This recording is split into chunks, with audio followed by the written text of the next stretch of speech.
Good evening. In all the annals of fine literature, The Great Gatsby, The Odyssey, War and Peace, none can light a candle to Worlds of Power, Castlevania II, Simon's Quest. What I hold in my hand is a publication of such intellectual magnitude, such aesthetic refinement, that your very soul will shine brighter in its presence. It belongs to an elite collection, the Worlds of Power series, worldly indeed, containing splendid volumes of video game lore. Among them you shall find the most excellent use of the English language beyond any forged by quill or chisel.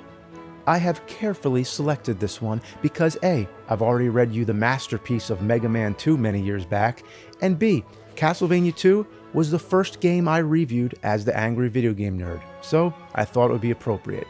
And honestly, I've never read this before, so this will be new to me. So sit back, relax, get comfortable. In fact, why don't you lay down on a nice mattress? Which reminds me of this video's sponsor. I've been having a lot of trouble getting comfortable enough to fall asleep lately, and I'd wake up with so much pain I can only imagine it's what Simon Belmont feels like after a day of whipping skeletons and Medusa heads. I knew I needed a new mattress, and thankfully with the help of this video's sponsor, Titan Mattress, I found the perfect one for me. Titan mattresses are engineered with a mix of heavy-duty coils and high-quality foam that is designed to resist sagging and sinking so that your mattress feels like new for many years to come. Titan has something for everyone with their 3 different options: the Titan Plus Core, the Titan Plus Luxe, and their newest mattress, the Titan Elite. I went with the Titan Elite King. Hey, go big or go home, right? I ordered it online, which was quick and easy to do and included free shipping in the US. Each mattress comes with a limited lifetime warranty and a 120-night sleep trial too. Setting up the mattress was a breeze. It came delivered right to my door, and I was able to set it up myself. Woo! With my old mattress, I'd toss and turn, sometimes for hours, and wake up in the morning feeling unrested. After just a couple weeks with my new Titan mattress, my problems have disappeared. I've been falling asleep without any trouble at all, and waking up feeling fully rested and ready to take on the day. I couldn't be happier. If you need something supportive that actually holds up, this is it. Check out TitanMattress.com, click the link below, or scan the QR code to get 30% off your order with code Cinemassacre. And then let them know I sent you in your post-purchase survey. Okay, you ready? Here we go. Let the story begin. Chapter 1. Tim. It looked as though Count Dracula was going to win the battle. "I will drink your spirit like cherry pop," said the Count, flapping his cape and showing his fangs. "Yes, Simon Belmont, you will become one of my children of the night." Simon shivered with fear. They both stood upon a castle tower. Beyond was darkness, except for a cold moon in the sky like a dead eye. Wind chuckled softly along the battlements. The air was full of the smell of the garlic clove necklace Simon had around his neck. "No, Count Dracula, you will not drink my spirit this day," he said, snapping his thorn whip with a crack as loud as a gunshot. "And by the way, it doesn't taste like cherry pop at all, so it's nothing you'd want anyway."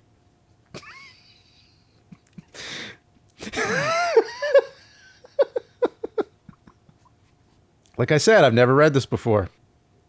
Let me be the judge of that. Should I do the Count voice? Let me be the judge of that. And the vampire leapt at him. He flapped his long arms, and they became wings.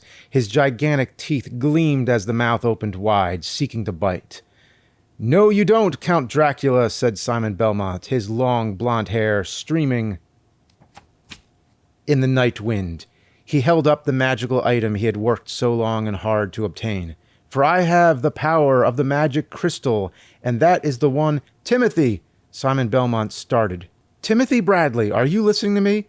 Simon dropped the magic crystal. It smashed to the floor and burst into 1,000 brilliant pieces. Count Dracula laughed cruelly. "Ah, a vampire has no better ally than a mother." He leapt on the boy, and then the magical world of Castlevania dissolved around Tim Bradley like twinkling gossamer. No longer was he Simon Belmont, vampire hunter. Once more he was in his boring bedroom. His mother stood in the doorway. "Timothy, you've got school in less than 10 minutes. How many times do I have to tell you? No Nintendo games in the morning. You get too wrapped up in them, and you're late for your classes." Sounds familiar. Tim put down the joystick. "Ah, gee, Mom, I almost got Count Dracula again." Didn't you tell me that you already got the count? Judy Bradley asked, bending her frown toward the TV set. She was a pretty woman, even with her dark brown hair in curlers. But she didn't look so hot when she frowned. More than once, as I recall. 19 times, said Tim proudly, reaching up and turning off the TV set. This would have been the 12th. Well, just use your imagination to pretend the count got staked again, and run along to school, chum. Tim shook his head as he got up and began digging through a pile of comic books for his prized pair of black leather Reebok shoes. He found one of them and began to put it on. You just don't understand, Mom. I'll know I didn't win. That's what matters. He dropped down and began to feel around his bed for the other shoe. His hand encountered miniature model monsters and warriors, marbles, a slingshot, and then finally came across the soft leather top of a tennis shoe. Well, mothers never do understand, I suppose, said Mrs. Bradley. That's part of our job.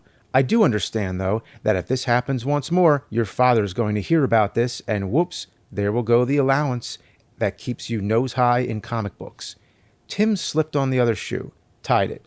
Message received. Over, and I'm out of here. He grabbed his books and a half-eaten chocolate granola bar for breakfast and ran past his mother and down the stairs, taking them two at a time. Although he was short and wasn't exactly varsity sports material, Tim Bradley was quick.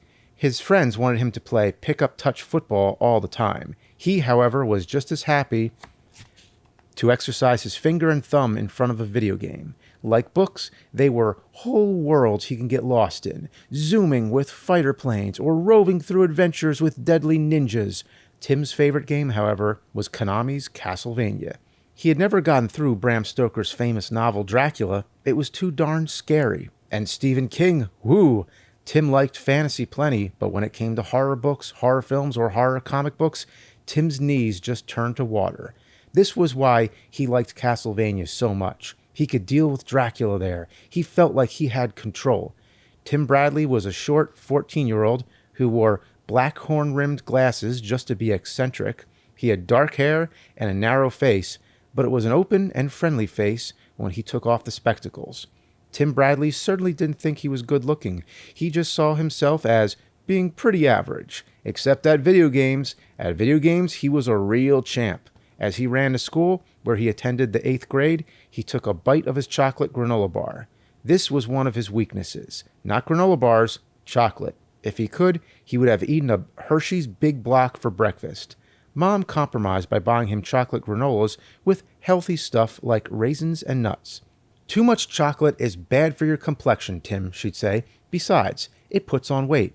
Tim had a clear complexion, and he was slim, so it was hard to understand what his mother was talking about. But since he still lived at home, and would until he grew up, boy, he couldn't wait to do that, he had to do what his parents said, more or less. Anyway, he knew that chocolate wasn't good for you. He just loved it, always had, and probably always would. Especially the gooey, rich fudge that his grandmother made that he would wash down with big glasses of cold, foamy milk and, gosh, just thinking about it made him gobble up the rest of the breakfast bar. If he had looked off to the right, behind a large clump of juniper bushes, he would have seen a famous hero from another dimension materializing with a quiet pop. As it happened, the famous hero had come specifically to speak to none other than Timothy J. Bradley. However, the hero was so overcome by culture shock that he could only stare at the wonders about him, allowing Tim Bradley to be on his way to homeroom. And then it has a game hint. You turn it upside down and read it. It says, there's a secret path at Yuba Lake. Or it's Yuba Lake, I'm not sure. Yeah, I don't know if that's helpful at all. Yeah, I don't know. Chapter 2, Simon. Hi, Tim, said the cutest girl in junior high to Tim Bradley. Janet Morrison told me you can give me some good tips on where to get discount rates on video game cartridges. My brother's birthday is coming up, and I need to buy him a nice present. Blink of chocolate brown eyes, a smile so brilliant it dazzled Tim's brain from cerebrum to cerebellum. Wow, he'd always liked Carol Jantz since he'd started here at Howard Junior High last year, and though they shared homeroom and Carol was nice enough to acknowledge his existence, unlike other more socially conscious teenage females who shunned him, she'd never actually sought him out. For advice yet, Tim Bradley looked around him at the rest of the homeroom class at the hand of the clock close to the 8:30 bell. How come everyone wasn't watching this momentous occasion? How come there weren't trumpets and firecrackers and streamers flying through the air like New Year's Eve? Well, Blockbuster Discount has a real good sale on them now, actually. Carol sure smelled nice, too. He realized he'd never been this close to her before, and it was not an unpleasant experience. Tim Bradley didn't normally notice girls much. There were far more important things to be thinking about in his life. However, with her brunette good looks perking just inches from him, he certainly noticed Carol, and it was an experience with every bit the excitement of a nervous moment in the middle of the game Zelda. "Oh, good," she said, but then a small cloud dimmed her smile. "Oh dear, I haven't the faintest idea where Blockbuster Discount is." She smiled glowingly again. "I don't suppose you'd be willing to take me there this afternoon, would you?" Sure, Carol. I'd be more than happy to take you there. It's not far from school. I mean, it's so close that we could just walk. Magnificent." She grabbed his forearm and squeezed it with enthusiasm. "See you at the flagpole outside the main entrance at 3:15. It's a date." She gave his arm another squeeze, and she was off in a flurry of skirt, fluffy blouse, swirling hair, and that wonderful flowery perfume. A date? A date with Carol Jantz, 8th grade beauty? It all sounded okay to Tim Bradley, especially since it involved video games. That was something he could talk about. He'd have problems with other stuff. Still, it wasn't a date, not like a movie at the mall or anything formal like that. It was just him and Carol, going to Blockbusters, looking for bargains, right? But the way his heart was beating, you would have thought she'd asked him to the junior prom. The bell rang. Tim picked up his books, drifted out into the hallway, through the flow of noisy teens elbowing and clomping toward first-period classes. The odor of chalk dust and floor wax filled the halls. Tim was fantasizing about kicking through a hot game of Double Dragon, Carol Jantz by his side, when he ran smack into Bert Alvin by the boys' room. It was like running into a truck. "Hey," said the 9th grader, frowning down at him from about 20 stories above. Tim peered up the heights from the level of Bert Alvin's chest to his chiseled features above. "Hey, Bradley." "Huh? What's this about a date with my girl?" "Date? Girl? Yeah, you know, as in female, pretty, Carol, mine." Each of the last 4 words was accompanied by a hard poke from a forefinger. Uh-oh, Tim had forgotten. Carol had a boyfriend. A big boyfriend. Maybe she was getting ready to dump him, though. No matter, Tim was still dead meat if Donkey Kong here thought he was trespassing on his territory. "Oh, that, gee, Bert." "Say, Bert." "Say, Bert." "She just wants me to take her shopping for video games." "The video jockey wants to ride off in the sunset with my girl, huh? Well, pal, let me tell you, I'm perfectly capable of taking Carol to any store she wants to go to, but I tell you, I feel like putting you out of commission just for thinking about going out with my girl." What to do? "Look, Bert, I was just headed into the boys' room. Can we discuss this when I'm finished?" Bert glared at him. "Yeah, I guess so. Don't want you to have any accidents while I'm pulverizing you." "That's very thoughtful of you, Bert." "Say, you're my best friend, Bert." "I love you, Bert." Which reminds me of a funny joke I heard the other day. Tim Bradley loved jokes. He loved puns, too. And like he always said, the badder, the better. Why does the chicken cross the bathroom? "Move it, man. I'll be waiting for you right here." Tim pushed through the swinging door. He went to a sink, ran cold water, and splashed his face. Boy, oh boy, was he in trouble. What was he going to do? The word around school was that the last kid who crossed Bert Alvin was wearing concrete braces at the bottom of Bulmer Pond. Tim was pretty good when it came to wrestling Hulk Hogan or Macho Man on his Nintendo, but when it came to real life, he wasn't the kind of kid to fight much. Gosh, he was really in kind of a jam, and it wasn't the grape kind either. Okay. "Excuse me," said a deep voice from behind him. "Are you Timothy Bradley?" Tim jumped. Startled, he looked up into the mirror. Standing behind him was a tall, blonde-haired man who looked like a superhero from a comic book, only with short hair and a vulnerable, perplexed look on his face.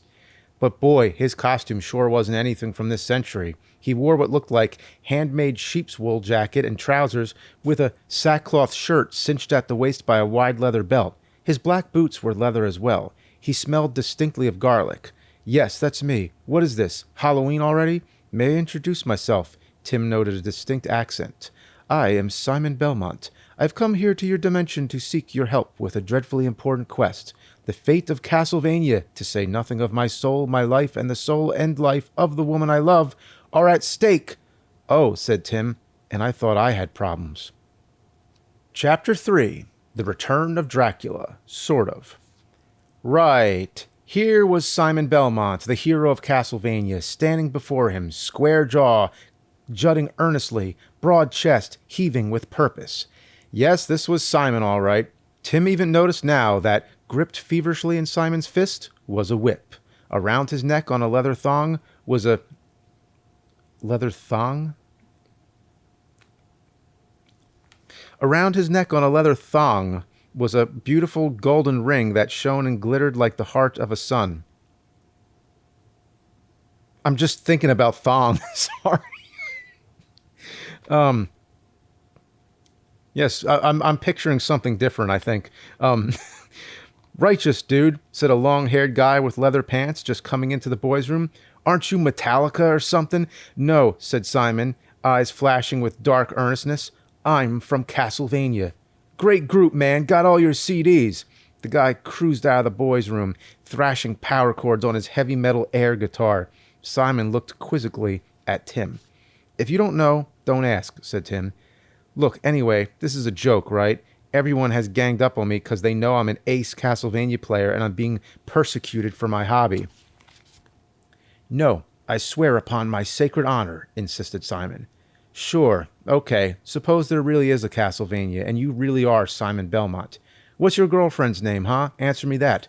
Why, Linda Entwistle, of course. You've done your research. Is that in the Castlevania lore? I'm going to have to look that up later.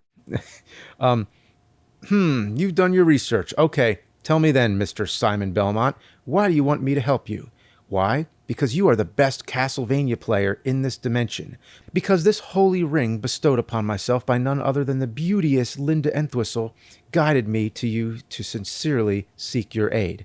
Against who? Why, Dracula, of course. You see, you can't be Simon Belmont. I defeat this crummy old vampire all the time.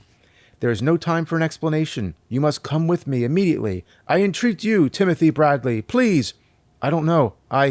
Suddenly, there was a loud pounding on the boys' room door. Hey, Bradley, come on out of there and get what you deserve. Say, if you're Simon Belmont, how'd you get here? Why, through an interdimensional doorway, of course, created by this magical ring. Show me. Get me out of here, and I'll believe you. Where would you like to go? Home.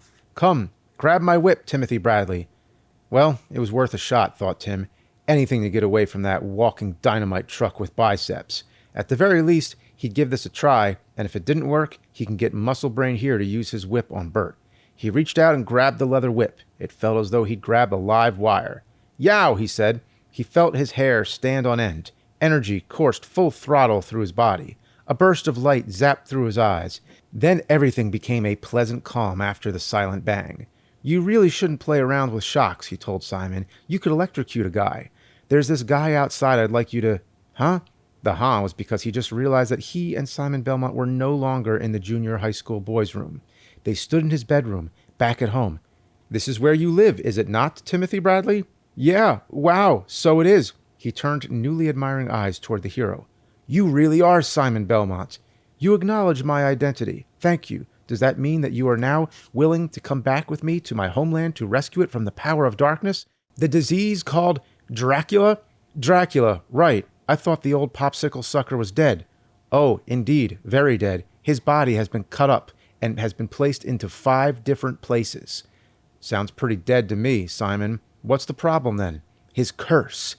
It spreads across my homeland. I should have burned the body and scattered the ashes to the 4 winds. His followers have separated his body parts and hidden them. I don't know what to do, and Linda Entwistle has been snatched away from me. She came to me in a vision and gave me this ring, and... Whoa, one thing at a time, please, said Tim.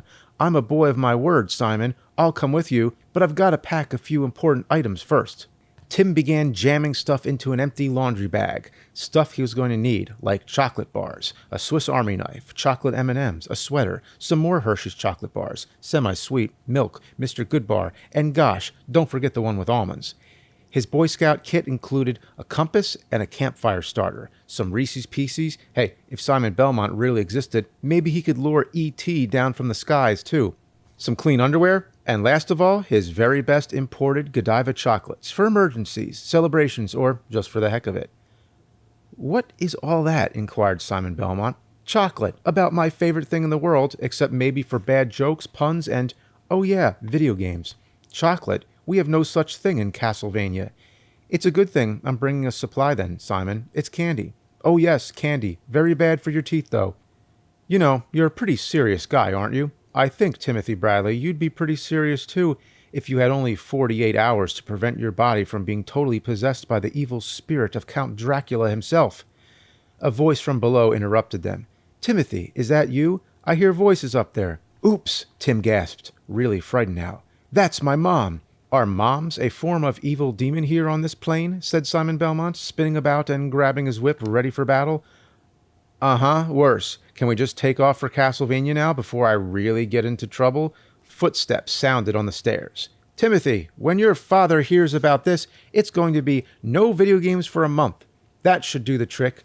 The footsteps were on the landing now, coming closer, closer, like claps of doom. Tim Bradley grabbed the whip.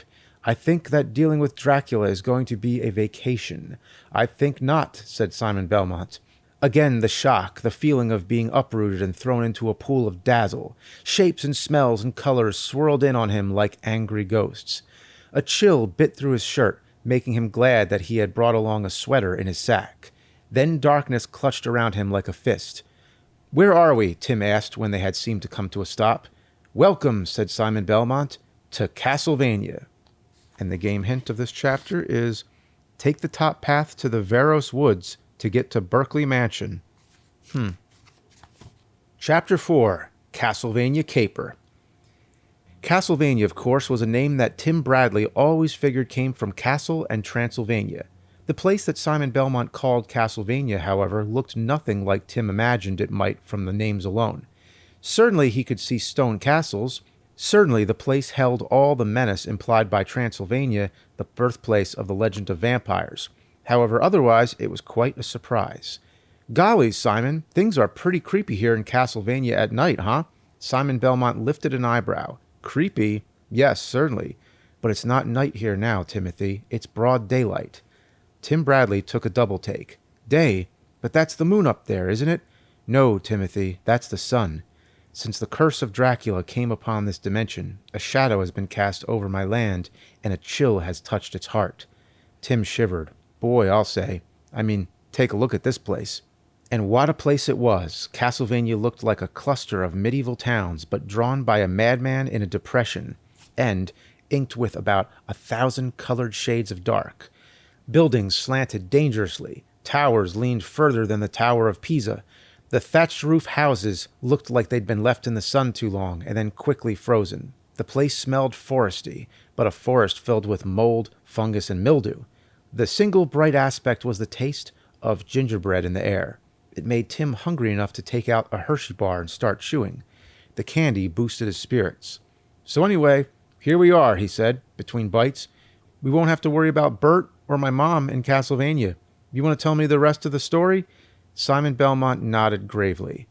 "When I killed Dracula, after all that struggle—" "Boy, you bet it's a struggle. It took me a whole 2 months to win my first game, and I thought my thumbs were going to fall off." Simon frowned and put his hands on his hips. "Please, you're going to have to keep a little quiet so that I may relate my story." "Oh, yeah, sorry about that." "After all that struggle, after I defeated Dracula, I did not realize that I should have burned his body, then scattered the ashes. No, I thought I had won the day, and so I left him with the stake in his heart. I knew something was wrong when my beautiful Linda, whom Dracula had captured, did not come back to me." Simon put a hand over his heart, lowered his head, and sighed. A pang nudged Tim. Gee, he felt really sorry for this guy. After all that effort, he doesn't get the love of his life back. It was at this moment that Tim Bradley determined that, yes, he would do his very best to help Simon Belmont. This was a good man. "That's okay, Simon," said Tim. "We'll get her back. Together. Even though this is the weirdest looking place I've ever seen, and I'm not really sure if this is a dream." Oh, make no mistake, this is no dream. Dracula is very real, and his power is far more than I thought it was. When I left his body in his coffin, his helpers came. They cut Dracula in 5 parts. His evil soul swept through the dimension, a temporary stay from his banishment. For you, see, Timothy Bradley, the soul of Dracula has 48 hours to find a body to possess, so that it can remain here. Like bad movie music, a wind swept through some nearby trees, snatching off the last of the leaves and rattling the limbs. A shiver of dread went up Tim Bradley's spine. Yikes, he realized. This was no Halloween prank. This felt like the real thing. You mean like me? Simon Belmont turned a haunted look toward Tim. No, me. You? Why would he want you? He must possess the last person he infected with his blood, said the hero. He unrolled his sleeve. On his arm were 3 parallel grooves filled with scabbed blood. The scars of Dracula, Timothy Bradley. I am the person he must possess. And this is the true problem. This is why I need an aide to help me through Castlevania. This is why I need your help so desperately. You mean if he takes you over, you'll become a vampire? Yes, and then the monster shall again rule my beloved home of Castlevania. True dread jolted Tim Bradley. He felt the intense need for a Hershey's Big Block come over, and boy, does this kid really like chocolate. God damn. But where was his pack? Oh, yes, he bent over and rummaged through his contents with his hand. Sounds pretty serious, Simon. You're saying you've got 2 days to stop Dracula? I suppose that means you have to find those body parts, right? You put them together, you fight him again, you beat him again, and this time you destroy him forever. He found the chocolate bar and gripped it. Hey, this would make a fantastic video game. He turned back around, starting to... I like that breaking the fourth wall there. That's pretty good. He turned back around, starting to tear the wrapping off the candy bar. In fact, when I get back, I'm going to write to a game company immediately and suggest that. Yikes. The yikes was said in good cause, for Simon Belmont was no longer totally Simon Belmont. Greetings, mortal, said the voice of Count Dracula. Come to Castlevania for an early and unpleasant death, I take it. Tim Bradley dropped his candy bar.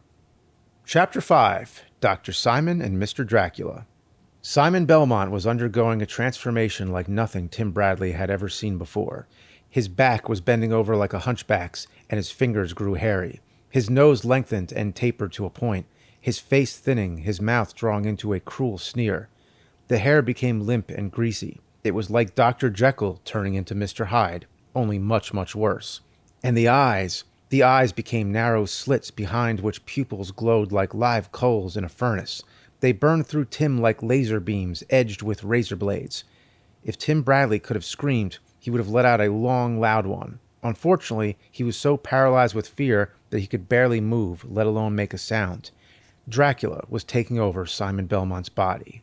Aha! You are puny little nothing, aren't you? Why ever did Simon Belmont choose you? Asked Dracula's voice, coming from Simon's transformed body. I can see that my success in taking over his body is virtually assured. Oh yeah, Tim blurted, breaking out of his freeze. I happen to have already beaten you 19 times. Is that right, mortal? I certainly remember none of these times. You are a silly thing, aren't you? I shall enjoy hearing you squeal, and feeling you squirm when I sink my lovely fangs into your soul. I had to add the Is that the tooth? Tim shot back. Ah! Cried Dracula's voice. Simon's body jerked back as though physically struck. A pun! I abhor puns. If there's anything I can't stand, it's stupid, silly puns. Really? Well then, Drac, maybe you'd like to know why a duck flies looking down. No! Simon's body shook with violent tremors. No, stop, or I shall tear you to pieces. Because he doesn't want to quack up. Ah! The vampire's face now seemed to be merely superimposed over that of Simon Belmont's, and that double-image face was freaking out. Dumb joke. Stupid joke. No, Drac, said Tim Bradley, sensing victory within his grasp. It's a foul joke. The vampire's face contorted with outrage. His eyes bugged so wide they appeared as though they were going to pop out. Bah! He said. I shall revenge myself upon you for that mortal. Take heed. Your blood and your soul will belong to me. Don't count Dracula your chickens before they've hatched, Wimpire. Dracula didn't even scream out for that one. The fanged mouth just opened incredibly wide, and then pop! The flattened picture of the Count imploded, leaving Simon back the way he'd originally been, only looking more pained if that was possible. "That was the very worst yet," he said. "The accursed vampire..." Actually, in this context, I think I'll go with the British pronunciation. "The accursed vampire almost had me then. If not for you and your jokes, my new friend, I surely would have fallen under his sway." "Hey, give yourself some credit. You put some willpower into the battle, I'm sure," said Tim. He was feeling braver already. That old fool wasn't such a danger after all. This would be just like an easy video game.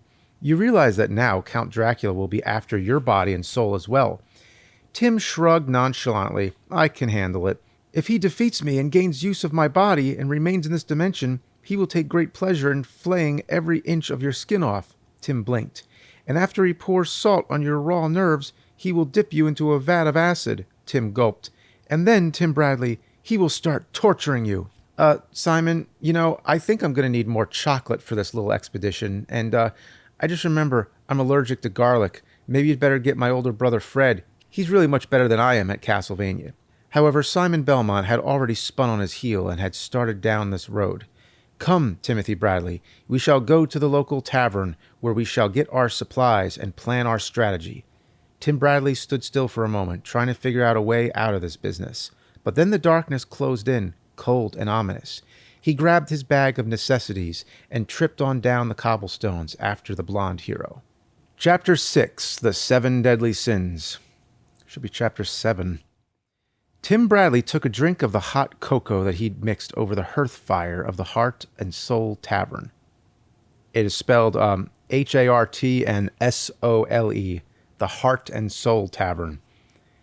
"So what now, Simon?" he said, leaning back into the chair, feeling much better here in the soft shadows of this comfortable inn. The chubby red-nosed innkeeper, a fellow by the name of Peterson, had treated them to a filling meal of cheese, bread, and fruit. He'd also packed a nice backpack for Simon as well. Doubtless, they would get hungry during their quest, and even Tim had to admit he couldn't live on chocolate alone. "Now we rest," said Simon, munching on an apple. "We rest and we wait until nightfall." Then a giant message came before them, floating in the air, that said, "What a horrible night to have a curse." Tim looked up in disbelief. "Why is that there?" he said. I'm just kidding, by the way. That's not in here.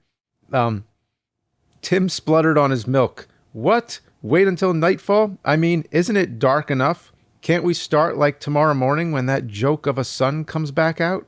The morning sun had vanquished the horrible curse.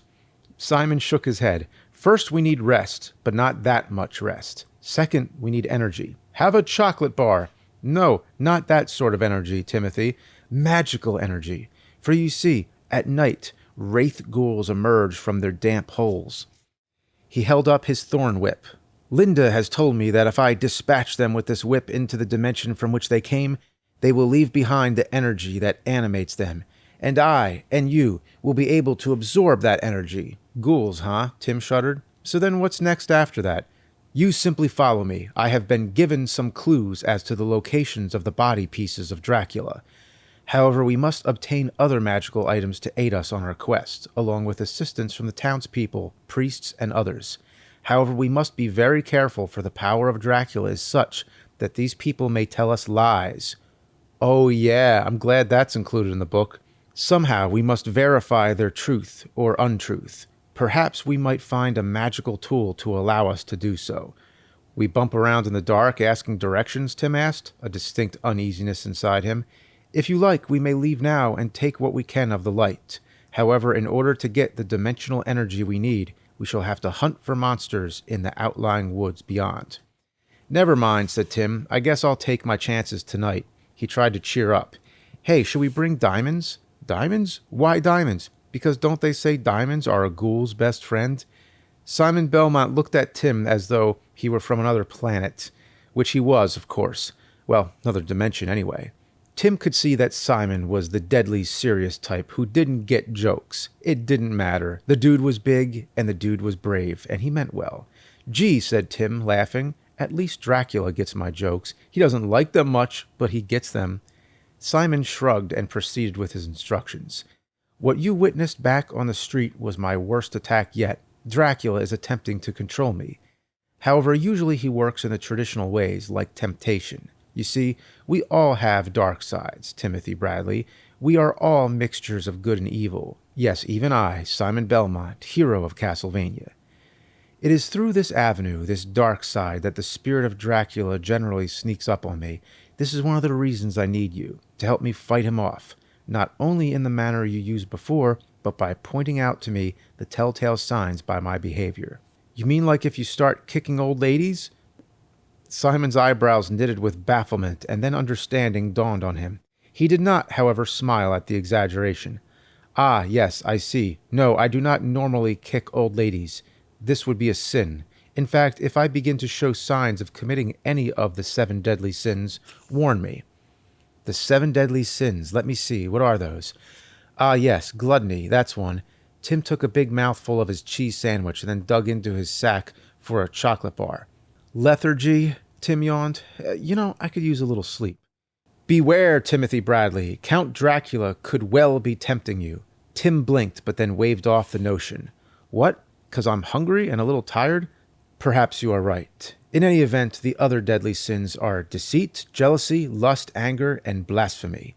If you see any of them creeping into my actions of words, you should... Hit you over the head with a sledgehammer? No, that would hurt me too much. Hey, it's a joke. Don't you Castlevanians have jokes? Of course we do, Timothy. We are not zombies. Simon cleared his throat. How many vampires does it take to light a lantern? Hey, wow, great, a joke. Kind of like a light bulb joke. I give up. What's the answer? Simon Belmont scratched his head. I seem to have forgotten it. No matter, not important. What is important, vitally important, is our mission. Wow, thought Tim. Vampires, ghouls, monsters, the 7 deadly sins, a quest, danger lurking in every mildewed corner. This was not going to be your average Tim Bradley night of chocolate, popcorn, video games, chocolate, comic books, and more chocolate. This was going to be one righteous adventure. Chapter 7. Ghouls Just Want to Have Fun. Simon Belmont snapped his whip. Crack! The end of the whip hit the ghoul right in the misty stuff that composed its chest. The thing was hurled back a footstep, but then it righted itself and just kept on coming. Simon pulled the whip back, readying it to crack again. Tim Bradley just stood in its tracks, frightened out of his mind. This wasn't just any 2-dimensional program TV image dot array that could be handled with a joystick. This was a living, breathing, so rotten it smelled worse than Tim's socks monster. No, scratch that. This was a dead, living, breathing monster. The thing was about 7 feet tall. Its gray skin hung down in tatters, revealing bones and worms beneath. Its popping orbs looked like the eyes of a long-dead fish, but when you looked closer at the grim thing, it got worse. When you looked closer, you saw that the thing was only half solid. It seemed to be composed half of flesh and half of gray smog lit from within by an unearthly glow. Simon's whip unfurled, catching the thing again, this time squarely in its skull face. Crack! This time the whip had instant effect. An explosion like an M80 going off in a garbage can sounded out. Shivers of energy-infested ectoplasm radiated around the whip's end. The whole creature shook. Then, with a bright shimmer, it seemed to wrench away from existence as though some kind of hook had come out of nowhere and dragged it into a black hole, leaving only its outline behind. The outline turned to a dazzle that glittered over Simon Belmont like fairy dust. Simon shivered, and his eyes got wide for a moment, and then he recoiled his whip around his hand and nodded toward Tim. Ah, yes, energy. Already I feel recharged with vigor. I am ready for another. Well, good for you, Simon. Me, I'm ready to go back to that safe, warm tavern. Tim wasn't serious. He knew that he had a job ahead of him that he had promised to do, and he wasn't the sort to weasel out of his commitments. But all in all, he would rather be back in the tavern, sipping hot chocolate, than fighting ghouls in the middle of a dark Castlevania night. They'd finished their dinner back at the Heart and Soul. The innkeeper had wanted them to eat more, but Simon had insisted that too much to eat and drink would make them tired and heavy for tonight's action. Just a little catnap would do, he insisted. And that was just what they'd had, too. A catnap.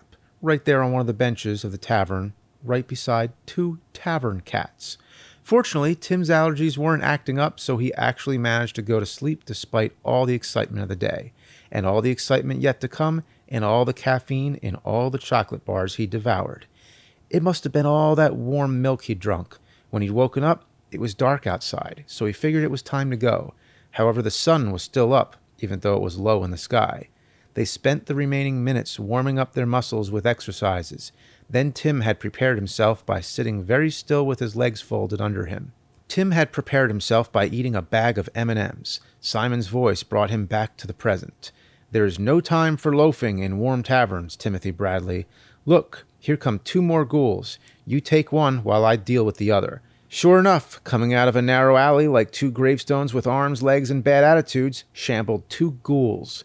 They hissed harshly, opening mouths filled with sharp teeth. Long claws reached out to rend and tear at their victims. All in all, it was not a pleasant sight. Tim Bradley lifted the sword that Simon had given him just after they'd arrived at the inn. He would have preferred a gun. However, Simon Belmont had informed him not only of the fact that there were no guns in Castlevania, but that even if they were imported from another dimension, they wouldn't work here. Gunpowder didn't explode in Castlevania. "Things work on magical principles here, Timothy," Simon had explained, "and also on the moral laws of good and evil. This is why I am very good and Dracula is very bad." Anyway, now Tim Bradley didn't have time to worry about the ethics and moral philosophy. He had a snarling creature to deal with. The ghoul bore down on him with surprising speed for something that looked like it was going to fall apart at any moment.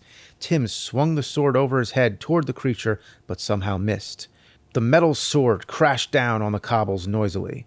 "Crack!" sang the song of Simon's whip from behind as the hero dealt with his ghoul.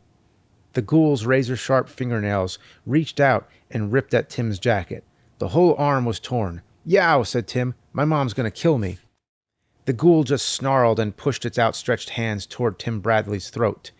"You rat! I hope you have a mom, 'cause that's who I'm sending you back to." With all his might, Tim lifted the sword and swung it toward the spot where Simon's whip had been so effective on the last ghoul. The thick, pitted blade sliced into the mist skin, and immediately sparks flew like a blowout in a spiral galaxy. As he watched with astonishment, the ghoul slowly faded away. Before it was completely invisible, it was yanked from its existence on this plane, leaving behind only its outline. The outline hovered, shimmering for an instant. And then, like a tiny piece cut from a whirlwind of light, it flew up the metal of Tim's sword. It felt as though he'd stuck both hands into an electrical outlet. Energy coursed through him, but without a buzz, and it felt like his hair was standing on end. He also felt as though he'd been jolted awake. "Goodness," he said, blinking as he turned to Simon. "That really packs a wallop." He felt as though he'd just run a mile and then drunk a quart of Gatorade. Refreshed, vital, alert. "I feel like somebody just changed my batteries." "Yes, you see, now we have sufficient energy to deal with the next part of our mission." "Which is, pray tell?" asked Tim, fairly bouncing on the balls of his feet. "According to Linda Entwistle, first we must locate the rib of Dracula." "That must be his funny bone. He sure seems to have lost it." Gosh, he felt alive and buoyant. He felt like he could conquer the world and then play 2 hours of touch football in the evening. "Yes, perhaps. She said that we would receive a clue as to its whereabouts from the central signpost in the middle of Castlevania." Simon's face twitched. "First, though, I seem to be hungry again. Perhaps we should go back to the Heart and Soul Tavern. There we can eat a decent meal. Eggs and flapjacks, I should think. Oh yes, and cake with whipped cream. And apples, lots of apples. And you can eat your chocolate, and then we can wash it all down with yards of foamy ginger ale. And then we can eat sausages and jams, and then perhaps we can think about dessert." This sounded good to Tim. He was always hungry. He could do with a couple of Cadbury bars, if only to celebrate his victory over the ghoul. But then he caught himself up short. This was the sort of warning sign that Simon had told him about. Wasn't gluttony one of the 7 deadlies? His stomach rumbled. Still, some pancakes would be awfully delicious. No, he told himself. This was why he was here. To help Simon resist temptations, not fall to them himself. He had a responsibility to fulfill, and he meant to just do that. He kicked Simon Belmont in the butt, not real hard, but firmly enough to wrest his attention away from the treats and sweets. "Ouch," said Simon. He lifted his whip away, turning a look of anger and menace on Tim. "Why do you strike me, mortal?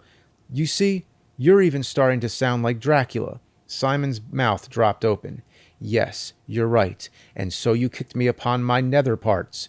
Simon patted Tim upon his shoulder.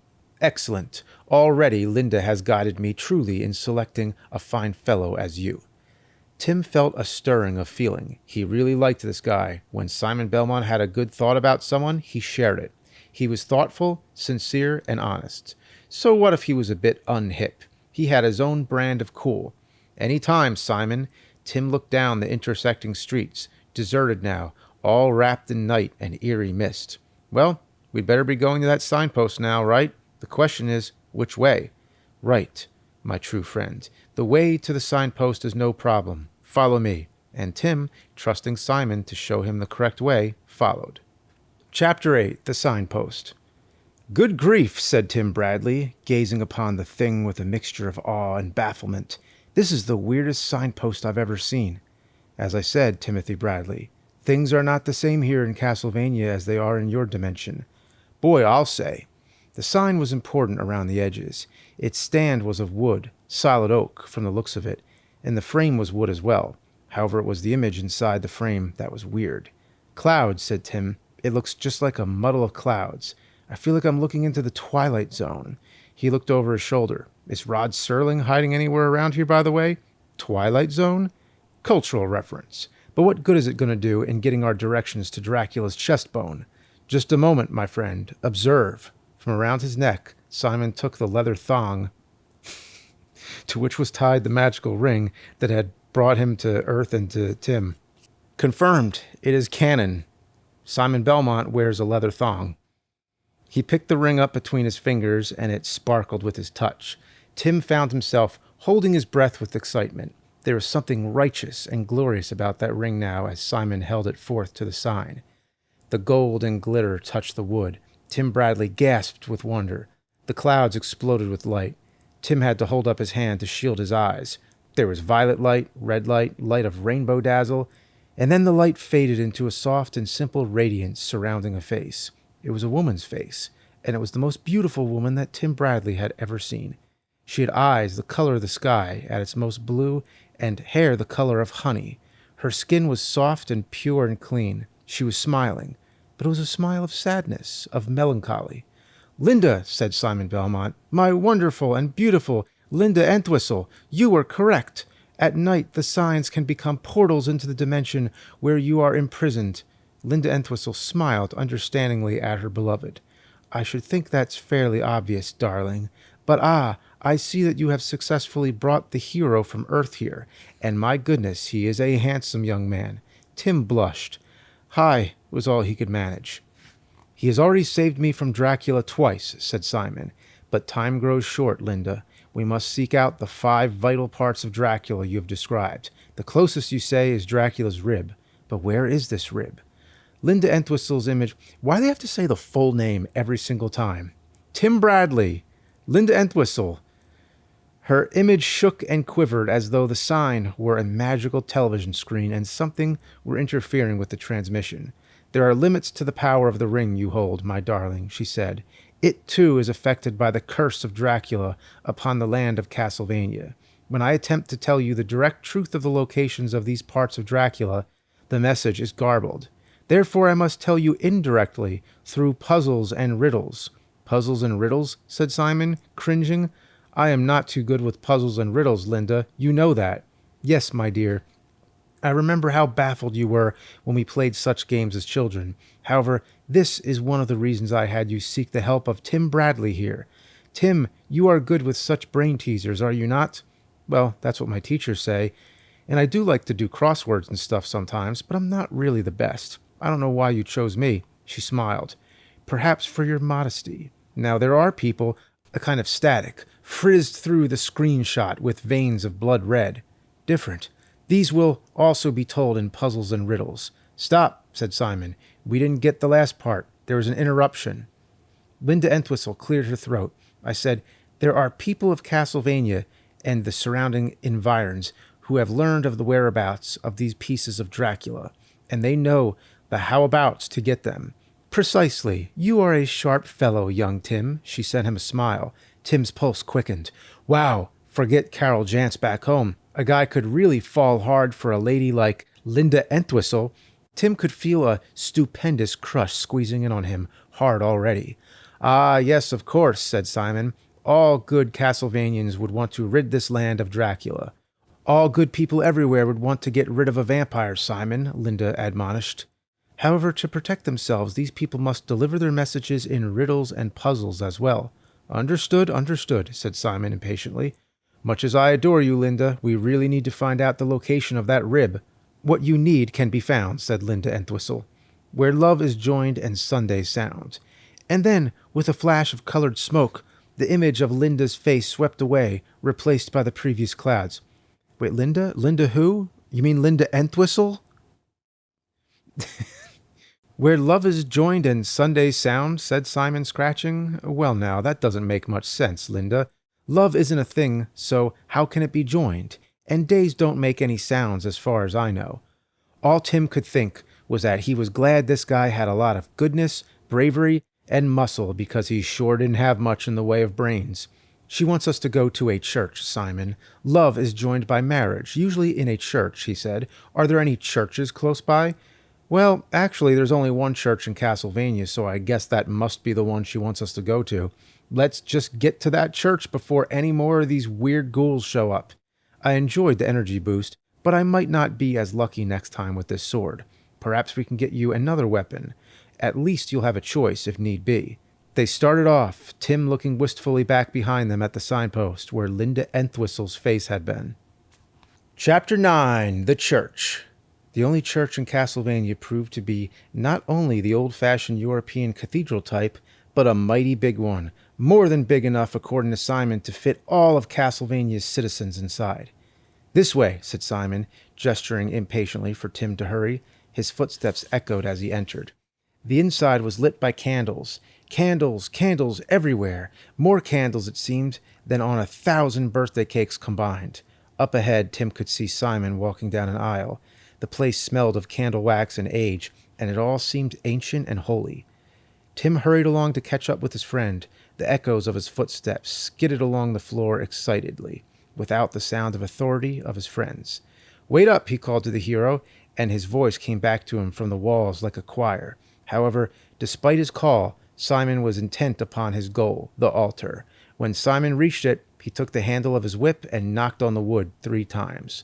Almost immediately, a man wearing a gray hooded robe stepped out from the alcove. He walked up to Simon. Yes, my son. I am on a quest, brother. I seek to rid this land of the curse of Dracula. Tim walked up and opened his mouth to make a quip. However, something stilled him. There was something about this place, but especially about this holy man that said, "No jokes, please." The monk looked at Simon and then over to Tim. The monster's evil even penetrates the walls of this church. Yes, you can help us, though. Indeed, I shall do what I can, the monk said solemnly. His hand reached back, and he took off his robe. His eyes fairly sparkled with good humor, but the frown on his face showed he knew well how serious the situation was. We are having a white elephant sale of certain items to benefit charity. Have you sufficient coin that you can buy these things? Oh, said Tim.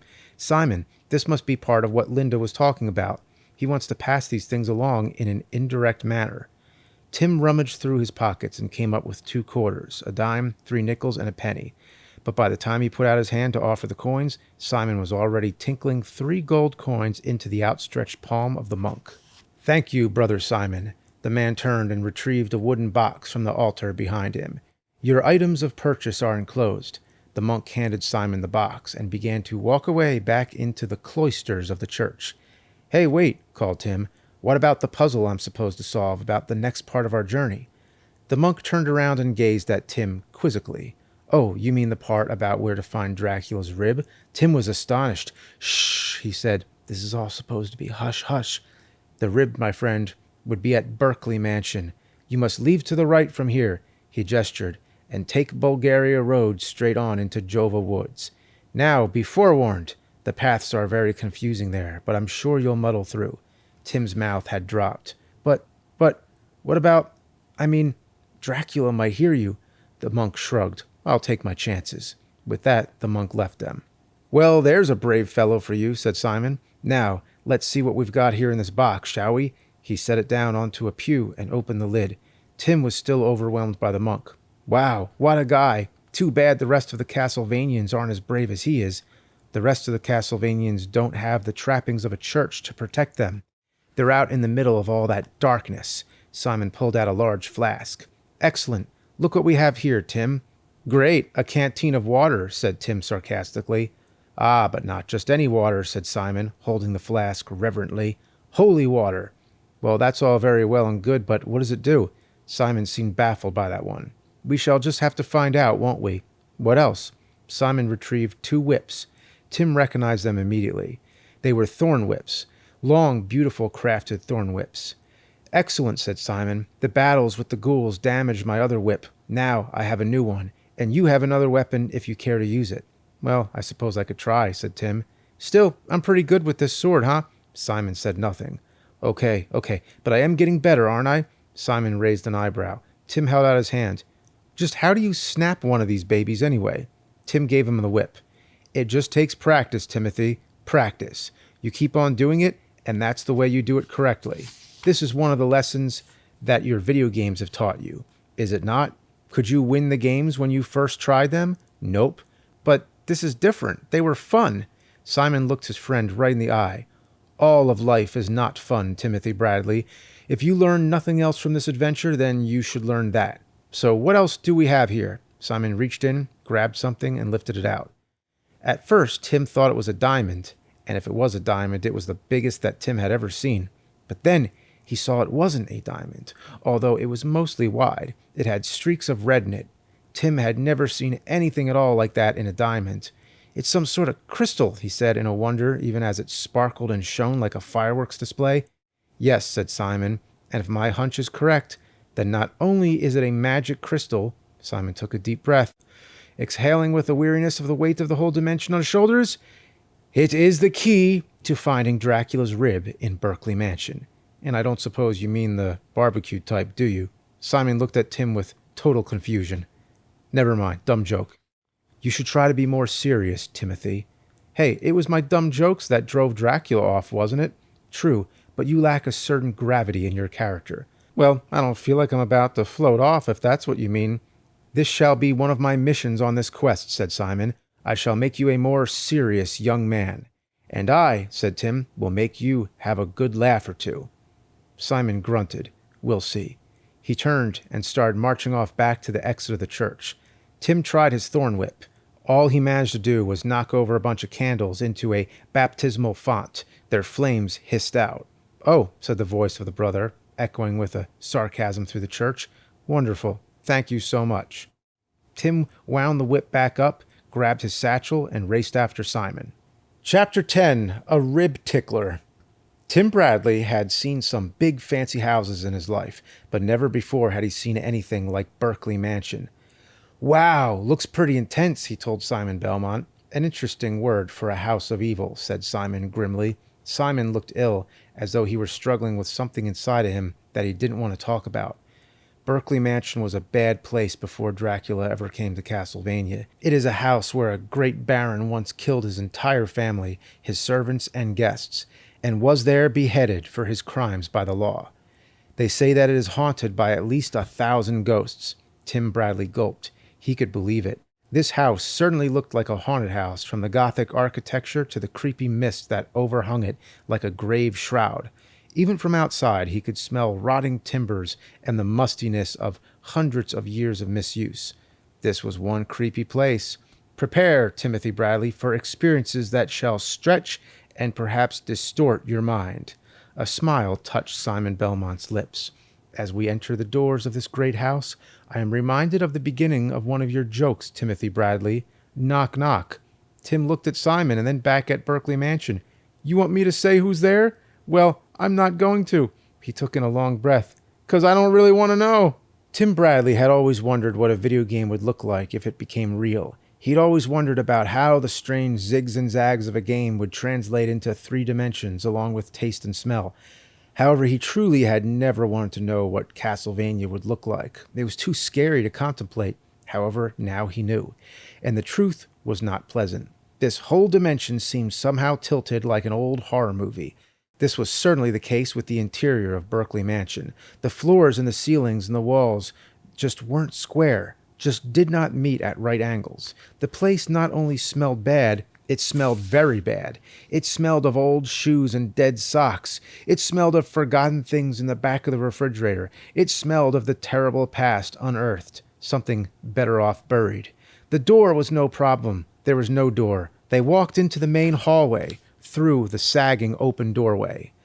Draperies and tapestries hung in ruins all about a great hall to the right. Clutter and antiques lay strewn in the wreckage. "Which way?" Simon wondered, stroking his chin. "I would think down, wouldn't you?" suggested Tim. "Why would you say that?" "I don't know. Dracula always likes to be close to the earth. Reminds me of the joke, why does a vampire take cold medicine?" Simon made a face. "To stop coughing."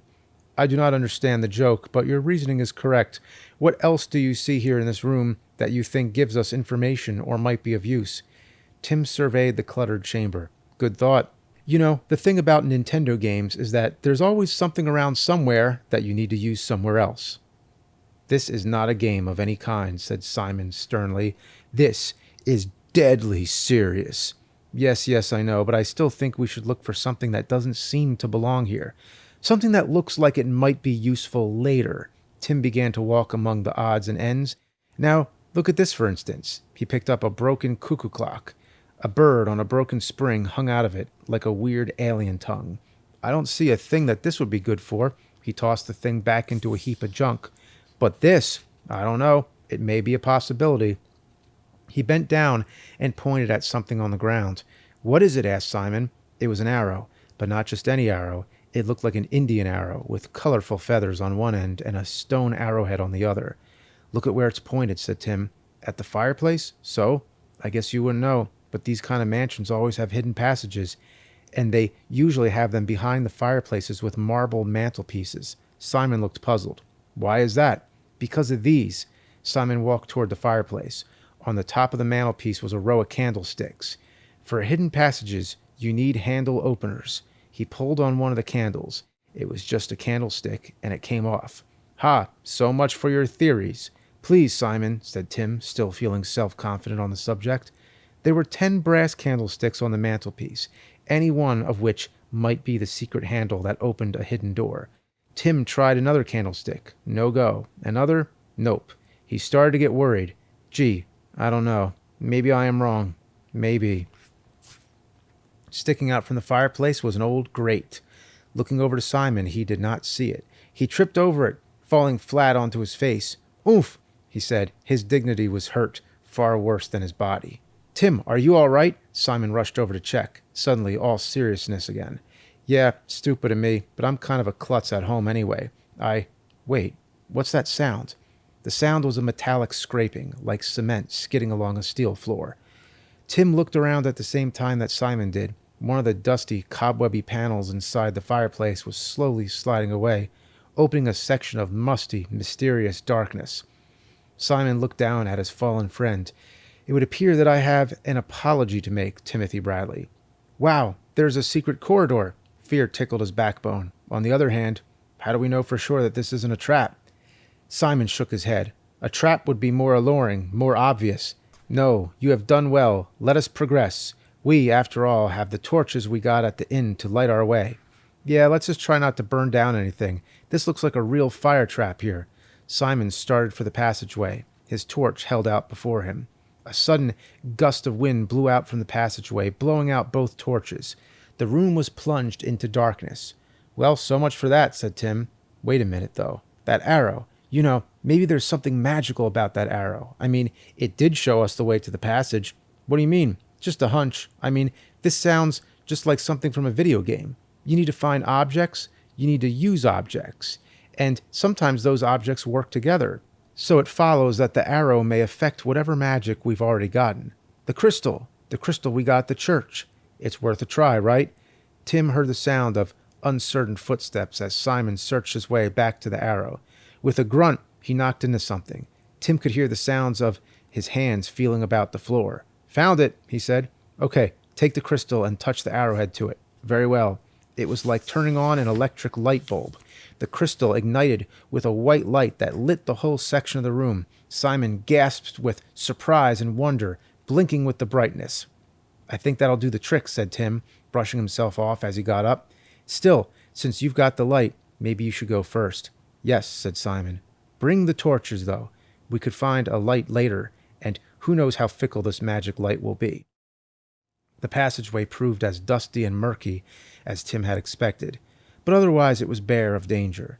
They followed it to a set of stairs which they descended. 3 flights down, they came to a dead end. Simon, using the light, scoured the walls for some sort of opening. He found nothing. Well, this is a fine fix, said Tim, shaking his head. I don't know, though. It doesn't really make sense, though, does it? I mean, why would there be a stairway down to a dead end? You are the puzzle solver, Timothy. You know you can call me... Tim? The wizard named Tim from Monty Python. There are some who call me... Tim. Tim, somehow it doesn't sound right. He stepped very close to the wall to inspect it closely, holding the arrow and the crystal up for better illumination. And a very strange thing happened. The crystal dulled in its brilliance. The closer the magic thing got to the wall, the lower dipped the light. Simon stared at this phenomenon for a moment, drawing the crystal back and forth in the air to determine if in fact it was the wall that was dimming the crystal. Something evil is blocking this passageway, he said, which means that it may be something that is protecting the rib of Dracula. It looks that way, but how are we going to unblock it? We're not magicians. Should I start telling the wall jokes? Hey wall, what's the stuff between an elephant's toes? No. This time I know what to do. Simon dug into his pack and drew out the large flask filled with the holy water they had received from the monk. If indeed this is evil, it's not going to like this. He tossed a splash of water upon the wall. The effect was immediate. It was as if Simon had tossed a stick of dynamite. With a profound kablam, the whole wall caved in with a cloud of dust. Tim took in a lungful and began coughing himself hoarse.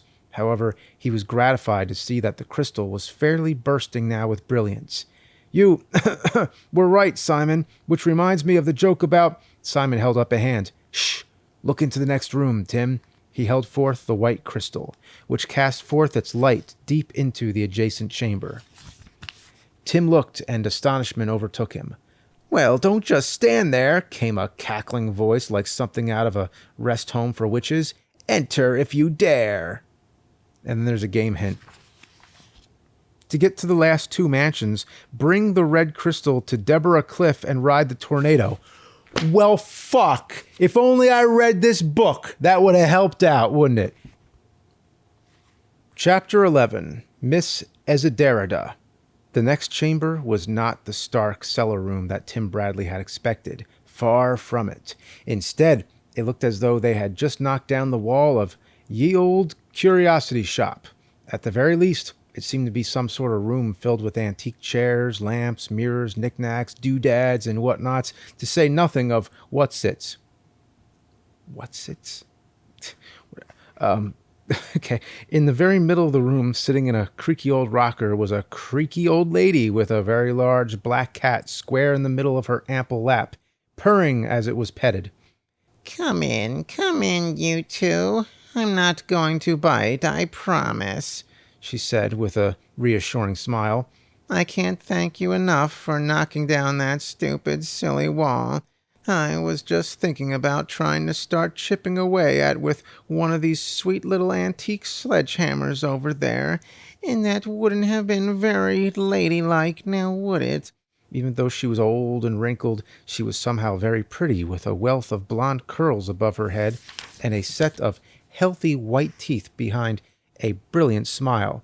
Her eyes were bright blue. She fairly glowed with kindness, only dimmed by the paleness of being inside for so long. Tim liked her immediately. He had the feeling that not only was she of no harm to them, she might even be of help. Simon evidently had the same impression. Tim could sense him relaxing his guard. "However do you find yourself down here, madam?" he asked politely. If Simon had been wearing a hat, Tim suspected that the valiant hero would have taken it off. The old woman's eyes fairly glittered with good humor. "Well, now, there's an interesting story for you, but first things first. My name is Ezerida Perkins, and pray tell, who are these old eyes gazing upon?" Tim and Simon introduced themselves. "Simon Belmont. Well, hush my puppies, you wouldn't remember this, but I dandled you on my knee when you were just knee-high to a bat." Ezerida put her hand up to her mouth. Oh dear, how unfortunate a term, especially in these circumstances. Go ahead with your story, urged Tim. Oh dear, of course. How do I go on sometimes? She giggled almost girlishly. You must understand that I am the caretaker of Berkeley Mansion. Caretaker, said Tim, unable to hide his surprise. Immediately he was embarrassed about his blurting out, but by the look of amusement in Ezerida Perkins' eyes, he could see that she didn't take it as an insult. Not what you think, Tim. You see, I take care that Berkeley Mansion looks ramshackle. I distribute the cobwebs, the dust, and the clutter just so. A work of art, I say, and it took years to get it this way. And now that rascal Dracula has me locked down here, unable to appreciate my own handiwork. However, thanks to you all, I am now free again. I can go up and drift through my lovely rooms and enjoy the delightful dilapidation. That's all very well and good, Ezerida Perkins, said Simon. However, we must tell you that we are on a very important quest. Oh, yes, of course. You must be after the rib of Dracula. Well, it's downstairs, and you're welcome to it as far as I'm concerned. It's caused me absolutely nothing but a headache. The way it pounds on its drum sometimes. Pounds on a drum, said Tim. Yes, well, it hasn't got much else it can do, being just a rib and all, and I must say, it must feel a bit isolated without the rest of Dracula to keep it company. So it's got this silly drum, and sometimes it pounds on it. What do you think? You think maybe it reminds it of the beat of its owner's heart? I wouldn't think that Dracula had a heart, said Tim. Oh yes, and that is one of the things we must find, said Simon. A heart, yes, but definitely a very black heart. Yes, well, I dare say, said Ezerida. None of my business, but anything I can do against Count Dracula will do my heart good. How can you help us then? Asked Simon. Let me see. Ezerida stroked her double chin. Well, for starters, I can tell you how to get down safely to where the rib is located, and I suppose I might give you what you need to take the rib safely. Tricky business at best, that, and mind you, Count Dracula's minions may be stupid, but the Count himself isn't. He set up some safeguards for his rib. We are prepared. Sorry, cat, but you're going to have to get off, said Ezerida, gently lifting the fat cat from her lap and placing it down on the floor. Now, let's see what we've got here. She turned her attention to a pile of junk in the middle of the room, pulling this out, pushing that aside. Sewing scissors, no. Thread, won't help. Curling iron, maybe with Dracula's hair, but not his rib. She pulled out an old boot, a hat, a bicycle pump. You find some strange things in haunted houses, she explained. Even ghosts sometimes. Aha, what do you know?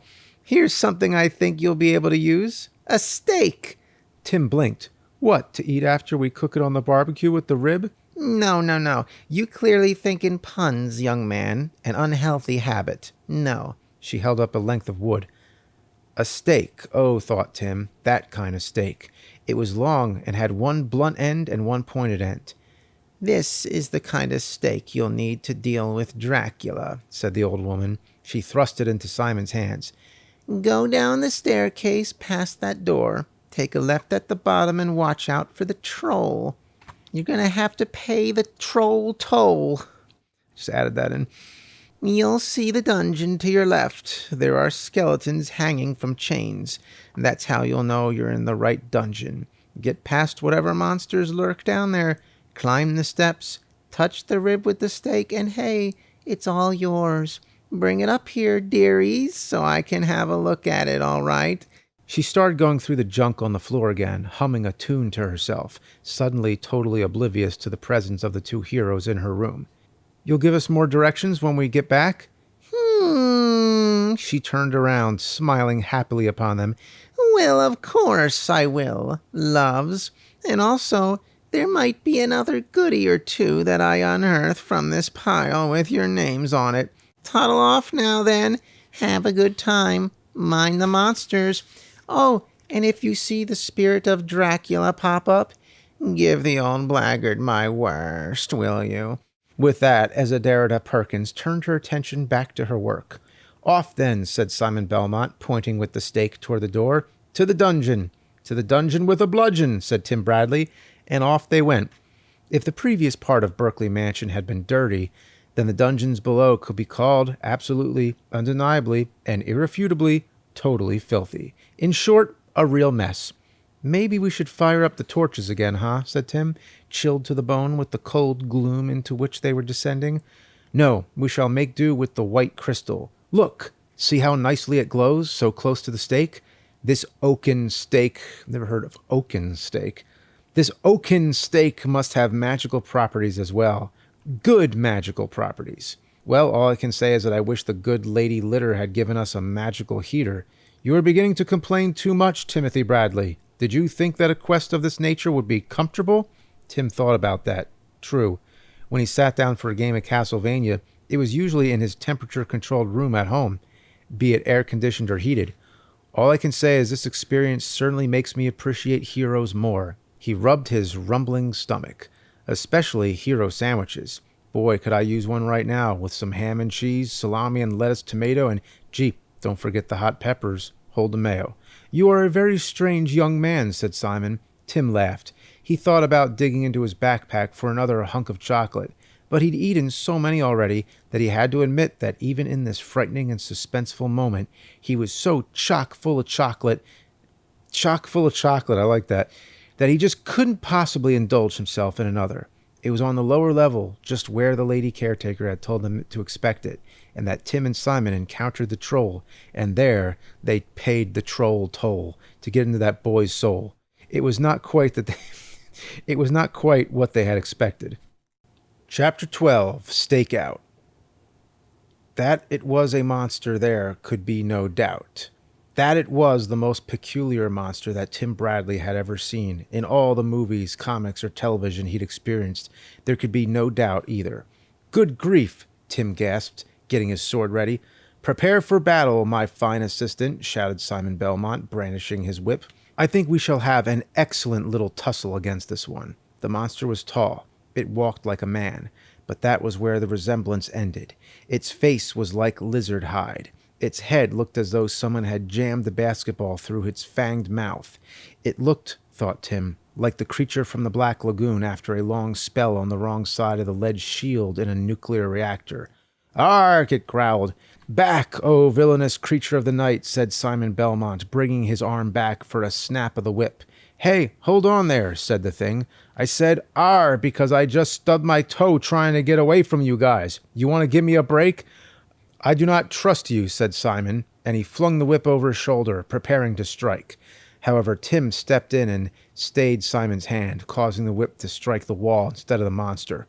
Why did you do that? Screamed Simon Belmont, his face glowing red.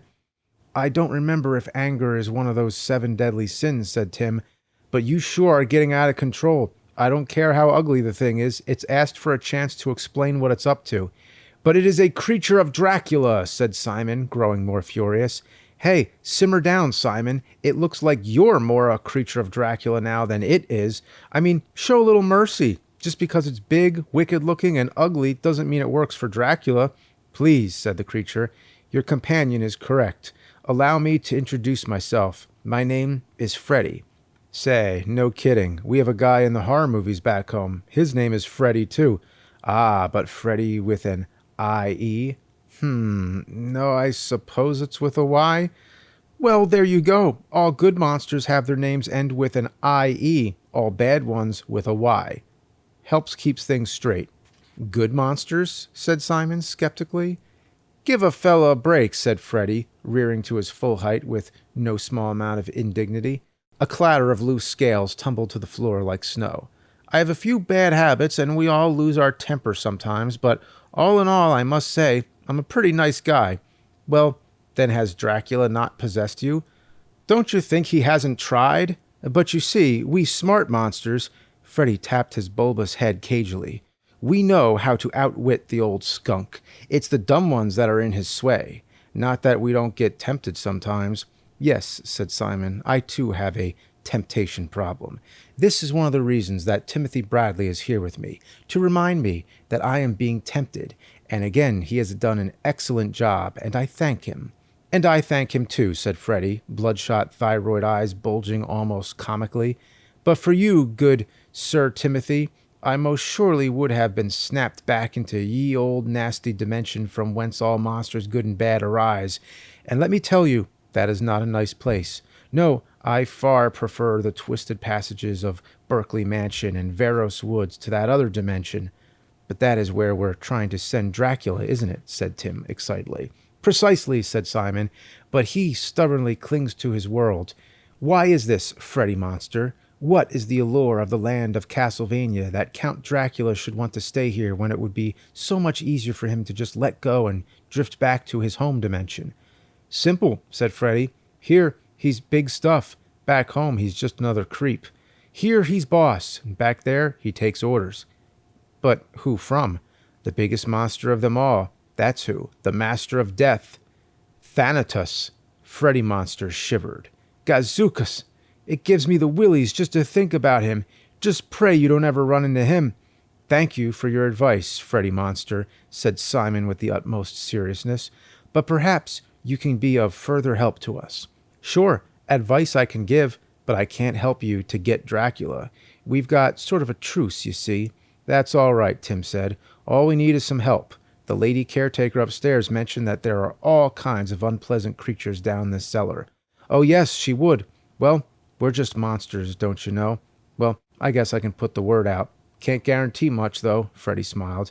"Maybe you can tell us where the dungeon with Dracula's rib is." "Oh, sure, that smelly old thing." Freddy Monster pointed a claw. "It's that way. Take a right at the fork." "Thanks, Freddy," said Tim. "You've been a real help. You're a real credit to monsterdom." Freddy Monster took a deep bow, dislodging a number of small furry insects from the crevices on his body, all of which scurried back to his hairy feet for shelter.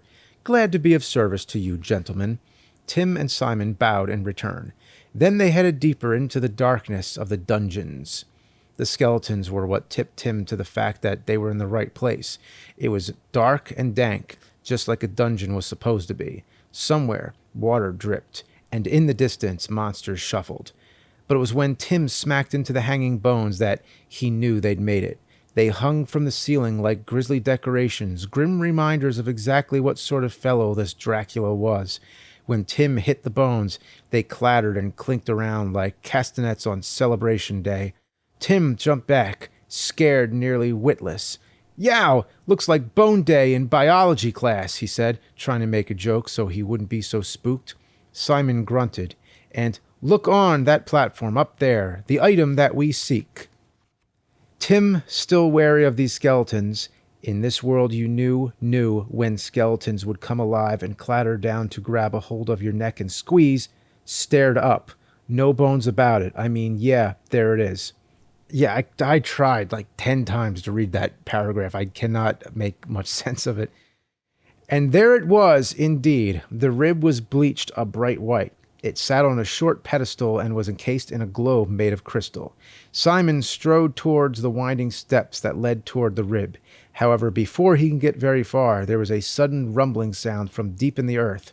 The floor shook, a fissure opened in the rock, and something emerged that made Tim want to just forget this whole thing, go run back to his home dimension, and hide under his bed. It was an eyeball, a flying eyeball. And by the way, I guess because we're in the middle of the book here, there was trading cards that came with these books, and it looks like either I or somebody took the card out of this one, so yeah, too bad. I wonder if I have them anywhere. I'll have to look. But yeah, each Worlds of Power book has a different card in it with awesome playing tips for your favorite games. We have to look for those. And then we got another game hint, so we turn it upside down. When you get to algebra, buy garlic and laurels. You'll have to go through the floor to buy garlic. All right, chapter 13. We're going to finish this damn book. Chapter 13, The Ghostly Eyeball. "I see you," said the eyeball. It was a big thing, with trailing veins and surrounded by a ghostly mist of ectoplasm. It was mostly white, with blue and red pulsing blood vessels. Very patriotic colors, this eyeball. Unlike other eyeballs, however, this one had a big mouth filled with nasty, sharp teeth, as well as 2 arms filled with claws. Yikes, said Tim. You're just like Arnold Schwarzenegger's weight trainer. That stopped the ghostly eyeball in its tracks. Why ever did you say that? Because, said Tim, you've got a big pupil. The ghostly eyeball had no lids, so it could not blink. It could only stare. Is that supposed to be funny? It growled, gnashing its teeth sharply. Stand back! You shall get no further. I am the guard for the rib of Dracula. Wait, didn't you talk to your buddy, Freddy Monster? Said Tim. Freddy? Bah, he's no friend of mine. And if he has turned on the master, then surely he is a traitor of the most heinous sort. I thought all you monsters were heinous. Bah, enough of this talk. Go away, or I shall devour you. Sorry, said Simon Belmont. Our course is set. We must follow through. It is you who must stand aside. The thing started for them. Simon snapped his whip, striking the thing square in its cornea. The monster was only moved back mere inches, and then it advanced again. Tim looked down at his own whip. He still hadn't gotten the hang of using it. He dropped it and drew his sword. How about a poke in the eye, ghostly? He said, swinging with all his might. The ghostly eyeball fell nimbly aside, and Tim's swing went astray. He spun wildly. The blade whacked into one of the skeletons, knocking it apart. Bones flew everywhere. You see, you cannot harm me, said the monster. I see all. Suddenly the thing was enveloped by a cloth. Simon Belmont had taken off his cloak and draped it nimbly over the creature. The thing tried to tear free, but it could not. I can't see, it cried. I can't see. Simon then took the arrow and jabbed it hard under the edges of the cloth. There was a loud pop. A spume of green gases, smelling of bilge water, billowed out raggedly, followed by a burst of light. Then the cape fluttered to the ground, limp as a flat tire. It's gone, gasped Tim. Yes, tossed back to its home dimension. The dimension of monsters, Tim shivered. That's one place I sure don't want to take a walk in on a cold and lonely night. Boy, Castlevania's bad enough. But Simon wasn't listening. He was busy looking up at the pedestal, upon which rested the rib of Dracula. With the ghostly eyeball gone, Tim felt much more self-confident about this whole business. I'll get it, he said, and rushed ahead of Simon, running smack into an invisible wall. Ouch, he said, almost falling backward onto the floor. I almost broke my nose. I think that this arrow may help us again, said Simon. He advanced to the spot where the invisible wall had stopped Tim. He stabbed at the wall with the arrow's head. The wall shimmered like torn sandwich wrap. Simon walked forward through where the wall had been, then up the steps. He touched the crystal globe with the arrow, and it too dissolved. Then he touched the rib of Dracula with the arrow. The rib shuddered and radiated a faint sparkle. He picked it up. We've got it, said Tim triumphantly. We've got the first part, Tim. That was when the skeletons began to move. The skeletons shuddered and shook. Yikes, said Tim. Dracula's making no bones about the fact that he doesn't like us. He stepped up to stand beside the blonde hero to be of help, and also enjoy the protection of Simon's excellent whip work. When he turned, he saw the skeletons were joining together, and from their joined bones and skulls a face was forming, the face of Count Dracula. Bah! He cried in a voice that sounded like the rattle-snap of thousands of bones breaking. You think you have beaten me, but you have so much further to go yet. How'd his voice go again? I have more tricks up my sleeve that will... No, now it sounds like what we do in the shadows. Guillermo, I thought I told you, Guillermo. Why must you do this, Guillermo?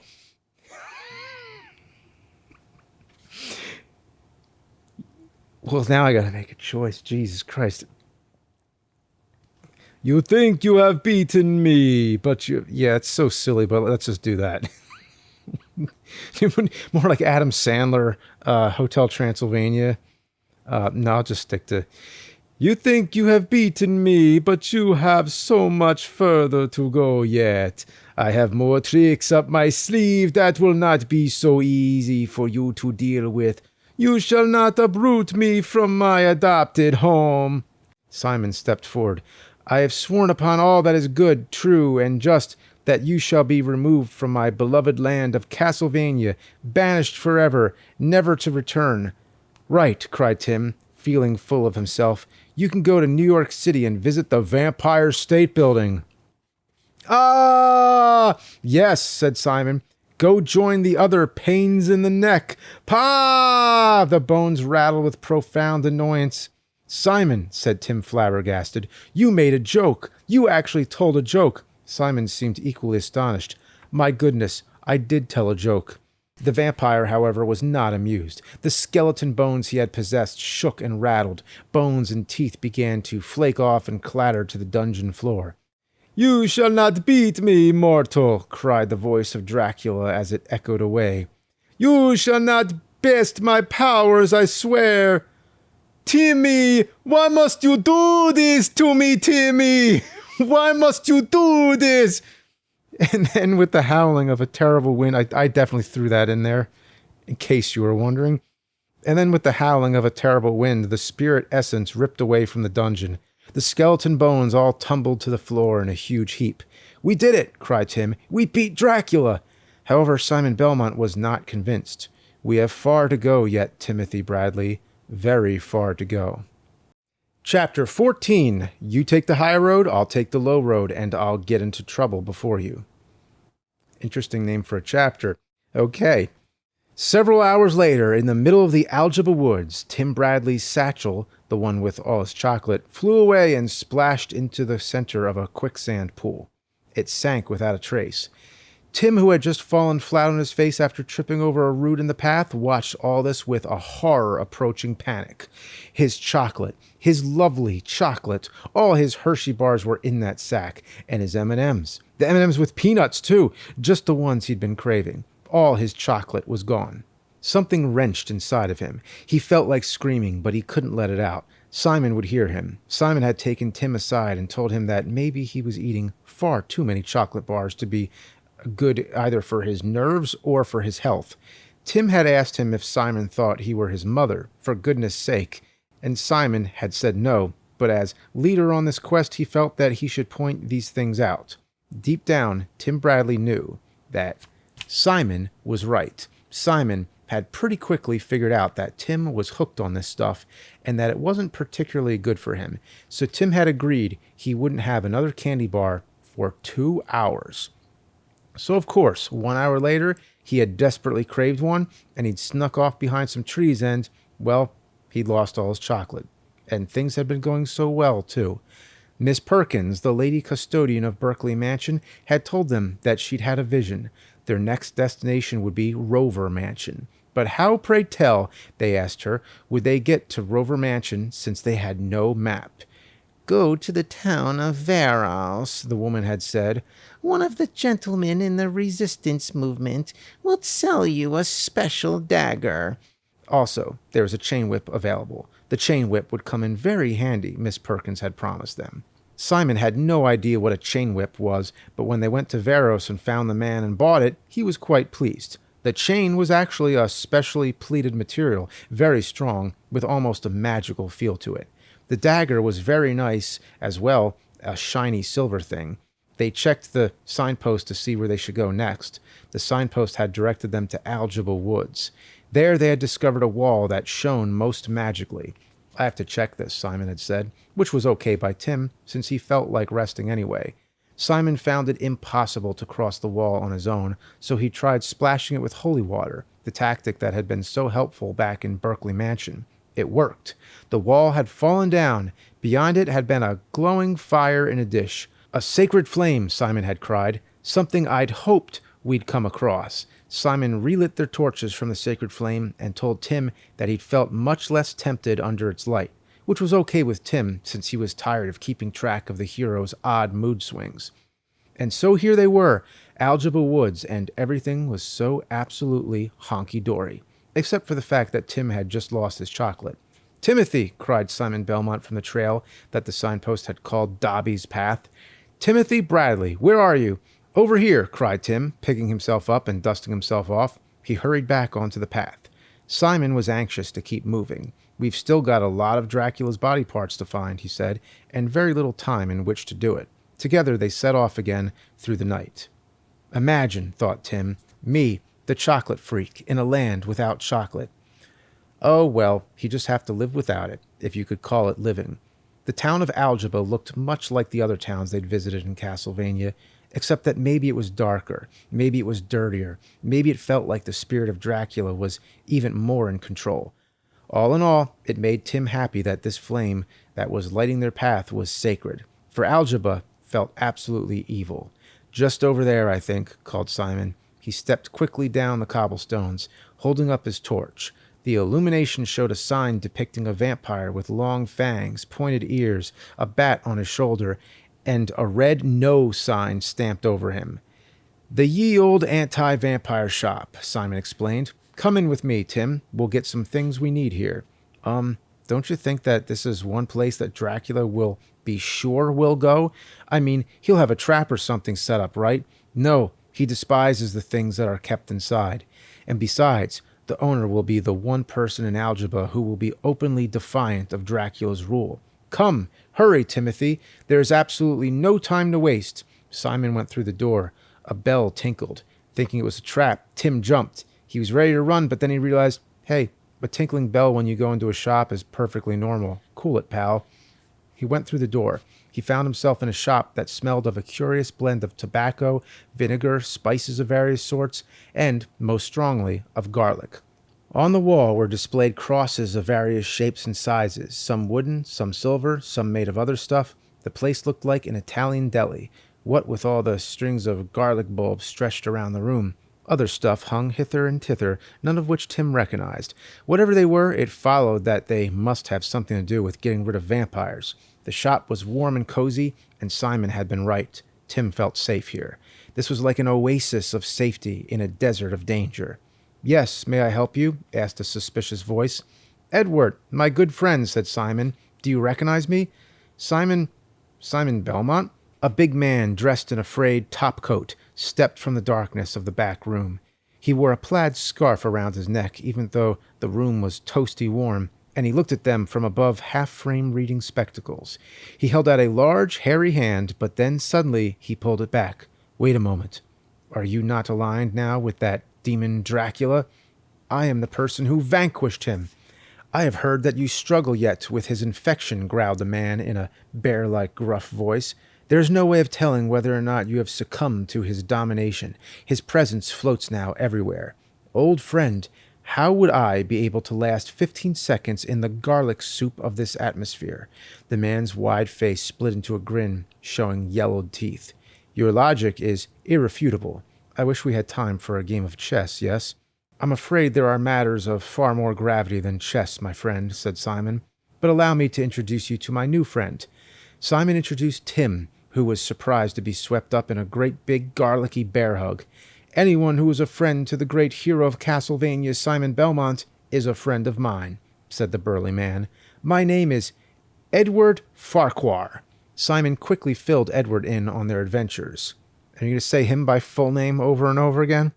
"We were told by Miss Perkins when we left Berkeley Mansion that we would most definitely need lots of garlic and lots of laurels, and I knew exactly where to get it all." "You came to the right place for garlic," laughed Edward Farquhar. "But as for laurels, I can't say. I'll have to dig deep into my supply room. May I ask, why laurels? They are a symbol of victory, and that seems a long way away, if I may say so." "The power of positive thinking," piped Tim.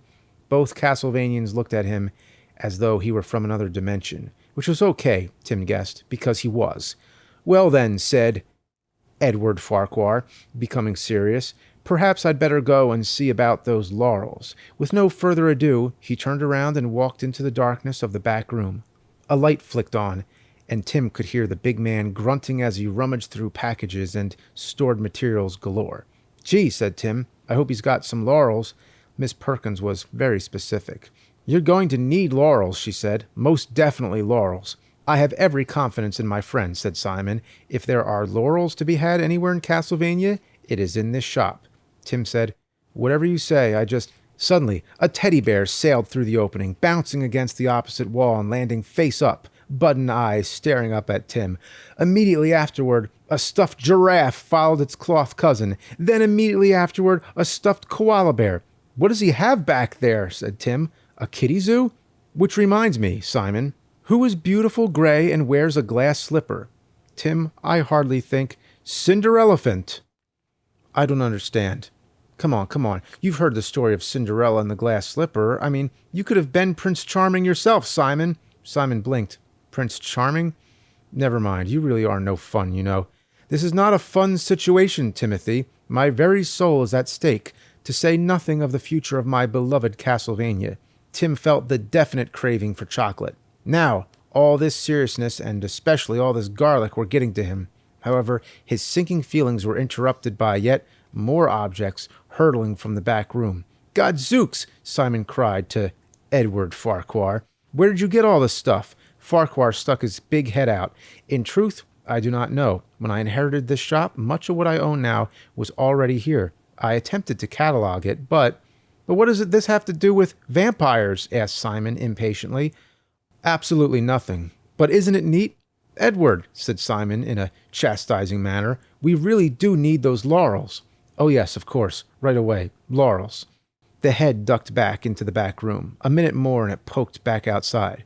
"I think I have what you're looking for here, Simon." He brought out a handful of branches from a laurel tree.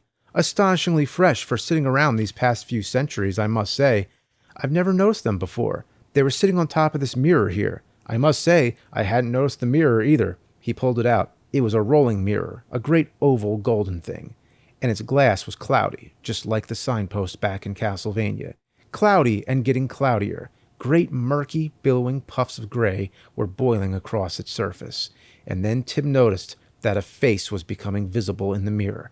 "Simon," said Tim, "look, I think we have company." And the game hint of this chapter? To get to the second mansion, you need the blue crystal. Well, goddamn. Chapter 15, Red Rover, Blue Rover, Will You Come Over? In the mirror, this is a strange book, by the way. I just have to stop and say, I'm reading through this, just like keeping it straight, but yeah, it's pretty strange. It's very amusing, though. Very amusing. I like the sense of humor. But anyway, we're probably like 2/3 of the way through, I guess. Yeah, so we're going to finish this. We're going to do it. In the mirror was the beautiful face of Linda Entwistle. It was enough to make Tim Bradley forget all about chocolate. She was so beautiful, his heart leapt up, and he could think of nothing else but pleasing her. "Linda, hello." "Hello, Tim," she said. "I cannot stay long. I came because there is great danger. There is—" She started fading in and out of focus. "Trouble in the—" "Linda," said Simon, stepping forward. "We can't hear you. Speak up."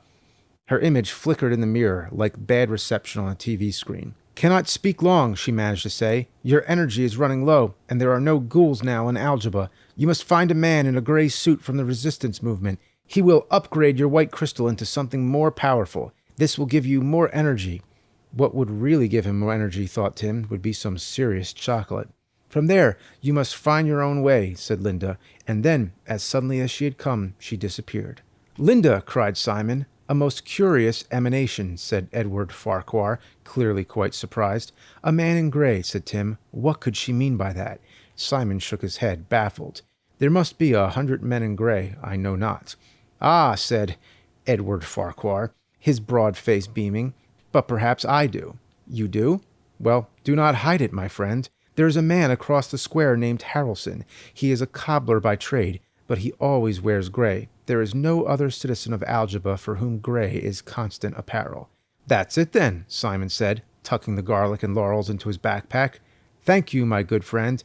Come, Tim, we must go find the man in gray." Sure enough, Simon Belmont found the man in gray just where Edward Farquhar had promised he would be. Can you just say Edward by this point?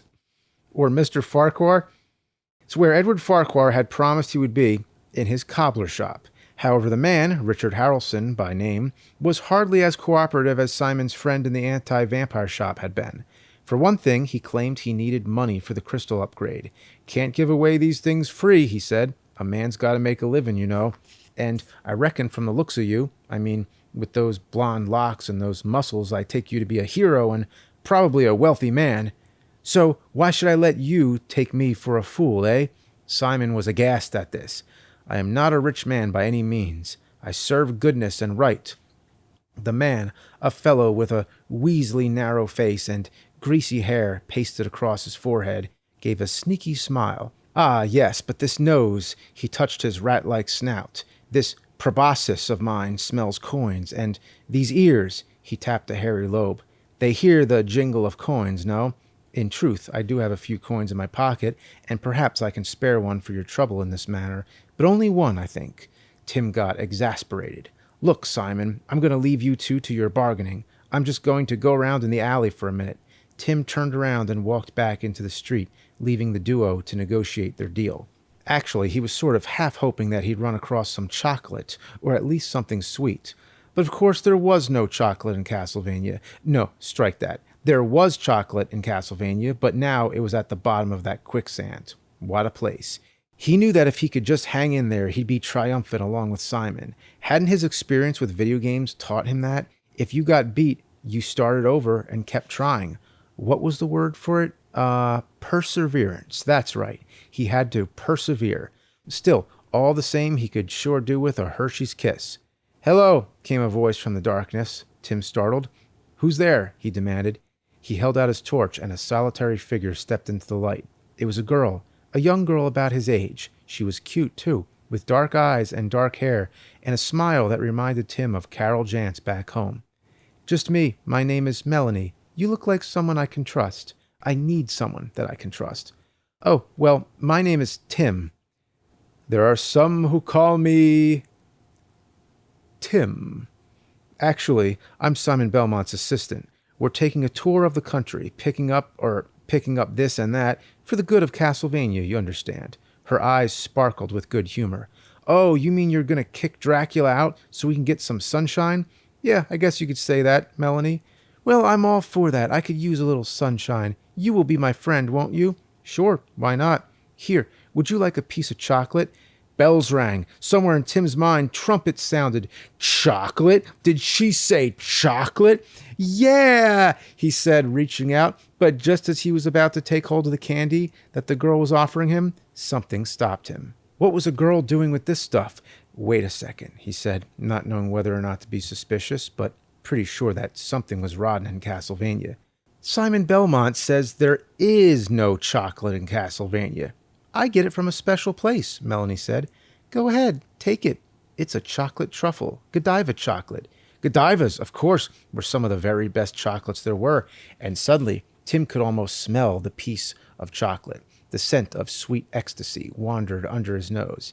He could almost taste it. He felt an almost uncontrollable urge to reach out and grab that candy and cram it into his mouth, but he restrained himself. "What's wrong?" asked Melanie. "Don't you trust me?" "No, I don't trust you. This is just a trick, Dracula." Suddenly, Melanie's face began to distort and change. Her nose grew and fangs came out of her mouth. After a few seconds, her true identity was revealed. Melanie was really Dracula in disguise. Smiling, Dracula turned to Tim. "Stop interfering and head back to your own dimension. If you leave now, I'll give you all the chocolate you can eat." "No," said Tim. "What?" said the vampire. "No," said Tim, forcibly stopping himself. "No, I'm not going back until we've kicked your sorry spirit back to the dimension where it belongs." The result in the vampire was radical. At first, the fearsome face showed nothing, then disbelief flickered, to be replaced immediately by an explosion of hate and fury. "Impossible. Nobody resists the temptations of Dracula. Has it occurred to you, you little piece of rot, that because of this decision, you may never ever taste the extraordinary taste bud pleasures of chocolate again?" Tim cringed. That hadn't occurred to him, and he wasn't so sure if Dracula was bluffing. But even if he was, the young man intended to stick to his guns. "I don't care. Now just go away. You can't hurt me. You don't even have a body." "Little rodent, very well. But I warn you, you shall regret this day for the rest of your life." And so saying, Dracula disappeared in an explosion of color and fizzling fireworks, and a stink like moldering leftovers forgotten too long in the refrigerator. Tim left in a hurry. It did not seem like a good idea to stay in this alley. No, not at all. Heading out, he ran directly into Simon Belmont. "My gracious, you're in a hurry, and you look like you've just seen your own ghost." Tim held his tongue on the Dracula business. No reason to alarm his traveling companion unduly. This place is not the most comforting spot in the universe. Did you get the stuff? Simon held up the crystal. It was no longer white. It flashed with the bluest blue that Tim had ever seen, the color of blue where the ocean meets the sky. It cost me more than I'd hoped it would, but I got what we need. Well then, what are we waiting for? Which way do we go? Simon smiled and looked down at the glowing blue with wonder. Come, my friend. I have a feeling that the light is shining on us now, and perhaps the way from here on out will be smooth. Chapter 16, The Slime of Dracula. It was the ugliest, most frightening creature that Tim Bradley had ever seen, and it was staring him right in the face. I'm going to eat you, the thing said, and Tim believed it. Its mouth dominated its body, and was plenty large enough to swallow both Tim and Simon Belmont in one crunching gulp. To make matters even worse, it had the worst case of halitosis that Tim had ever experienced. Its breath smelled like Tim's big brother's gym bag. It trembled before them now like a mound of mud and leaves, dripping and slobbering. The duo were in Belasco Marsh. Things had gone well, just as Simon had predicted. They had discovered Dracula's heart in Rover Mansion and added it to their collection, safely tucked away in Simon Belmont's bag. And then they'd added Dracula's brain. Whoa, the brain. I don't remember that in the game. They'd also found directions to their next destination. Unfortunately, they had to go through Belasco Marsh to get there, and landed in this spot of trouble. I, the creature said, shivering and quaking like some mutant mound, am Slimy Sinister, and you are dead.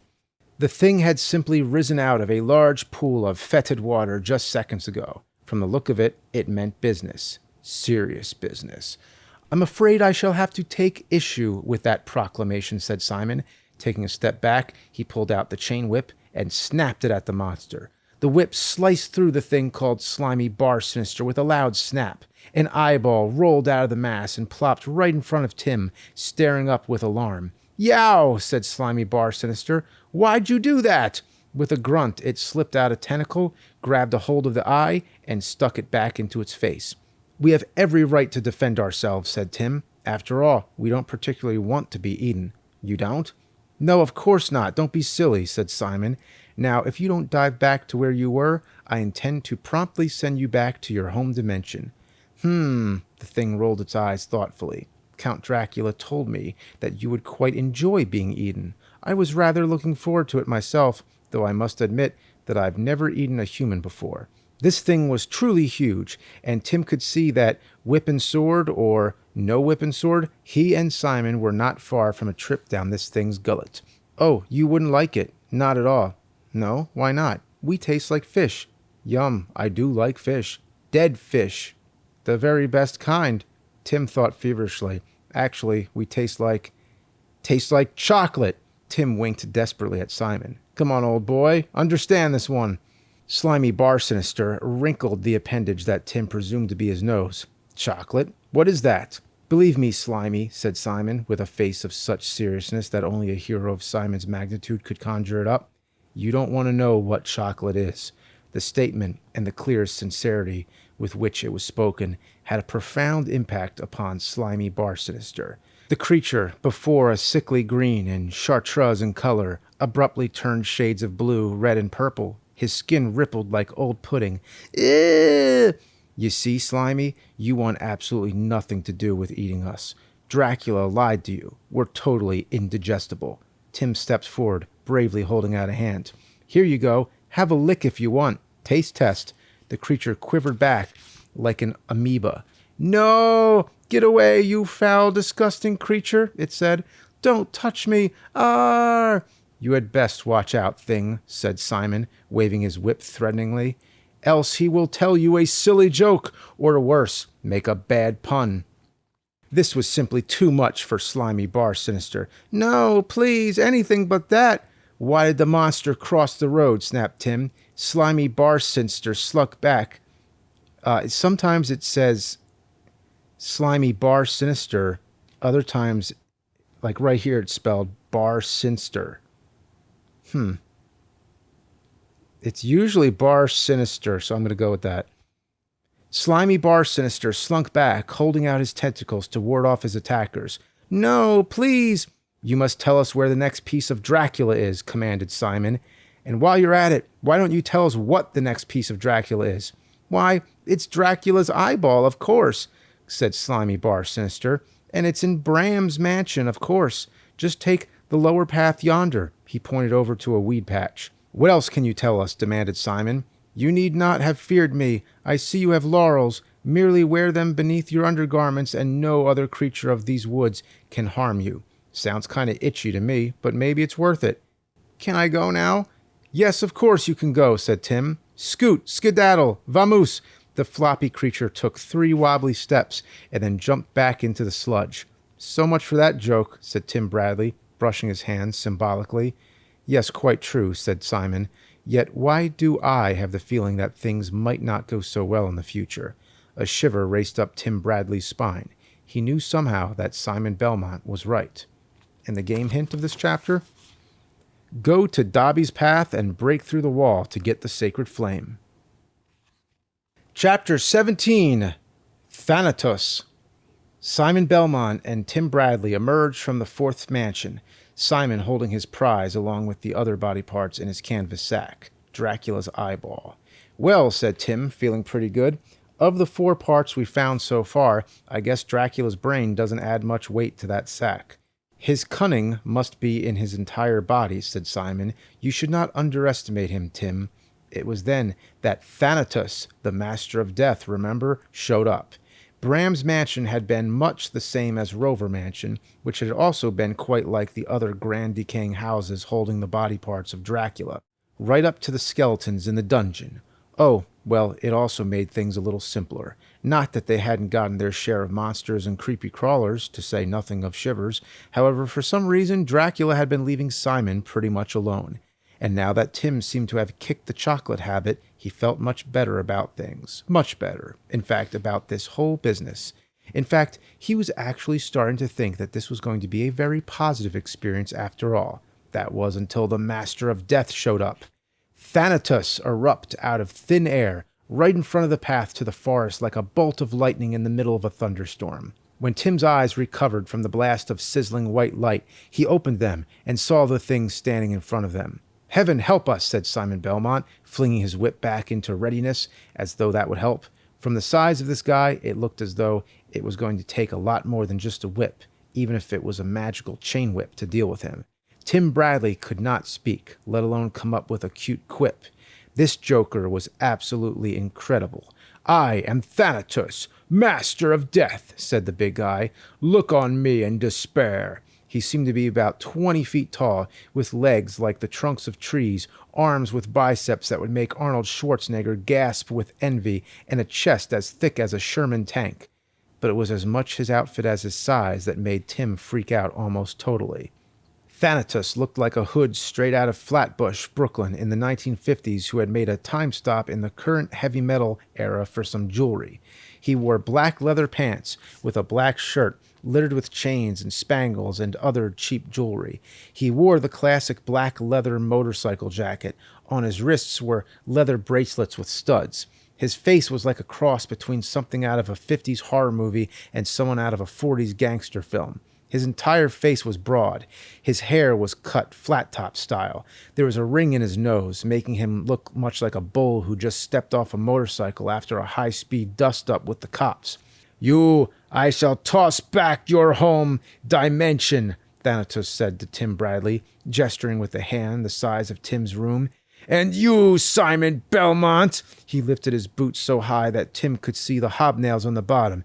You, I shall crush.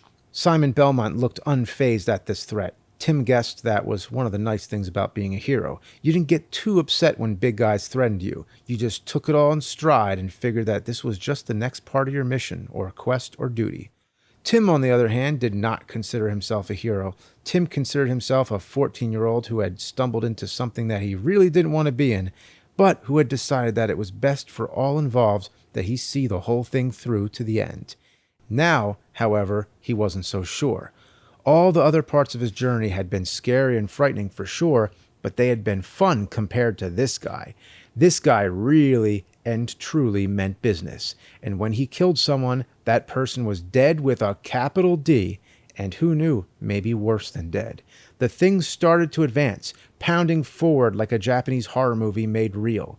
The spangles and jewelry flashed with an infernal light of their own. The smell of the thing advanced before it, a wave of seaweed and dead jellyfish. The very air began to crackle with energy. Simon Belmont cracked his whip, but it snapped against some kind of force field.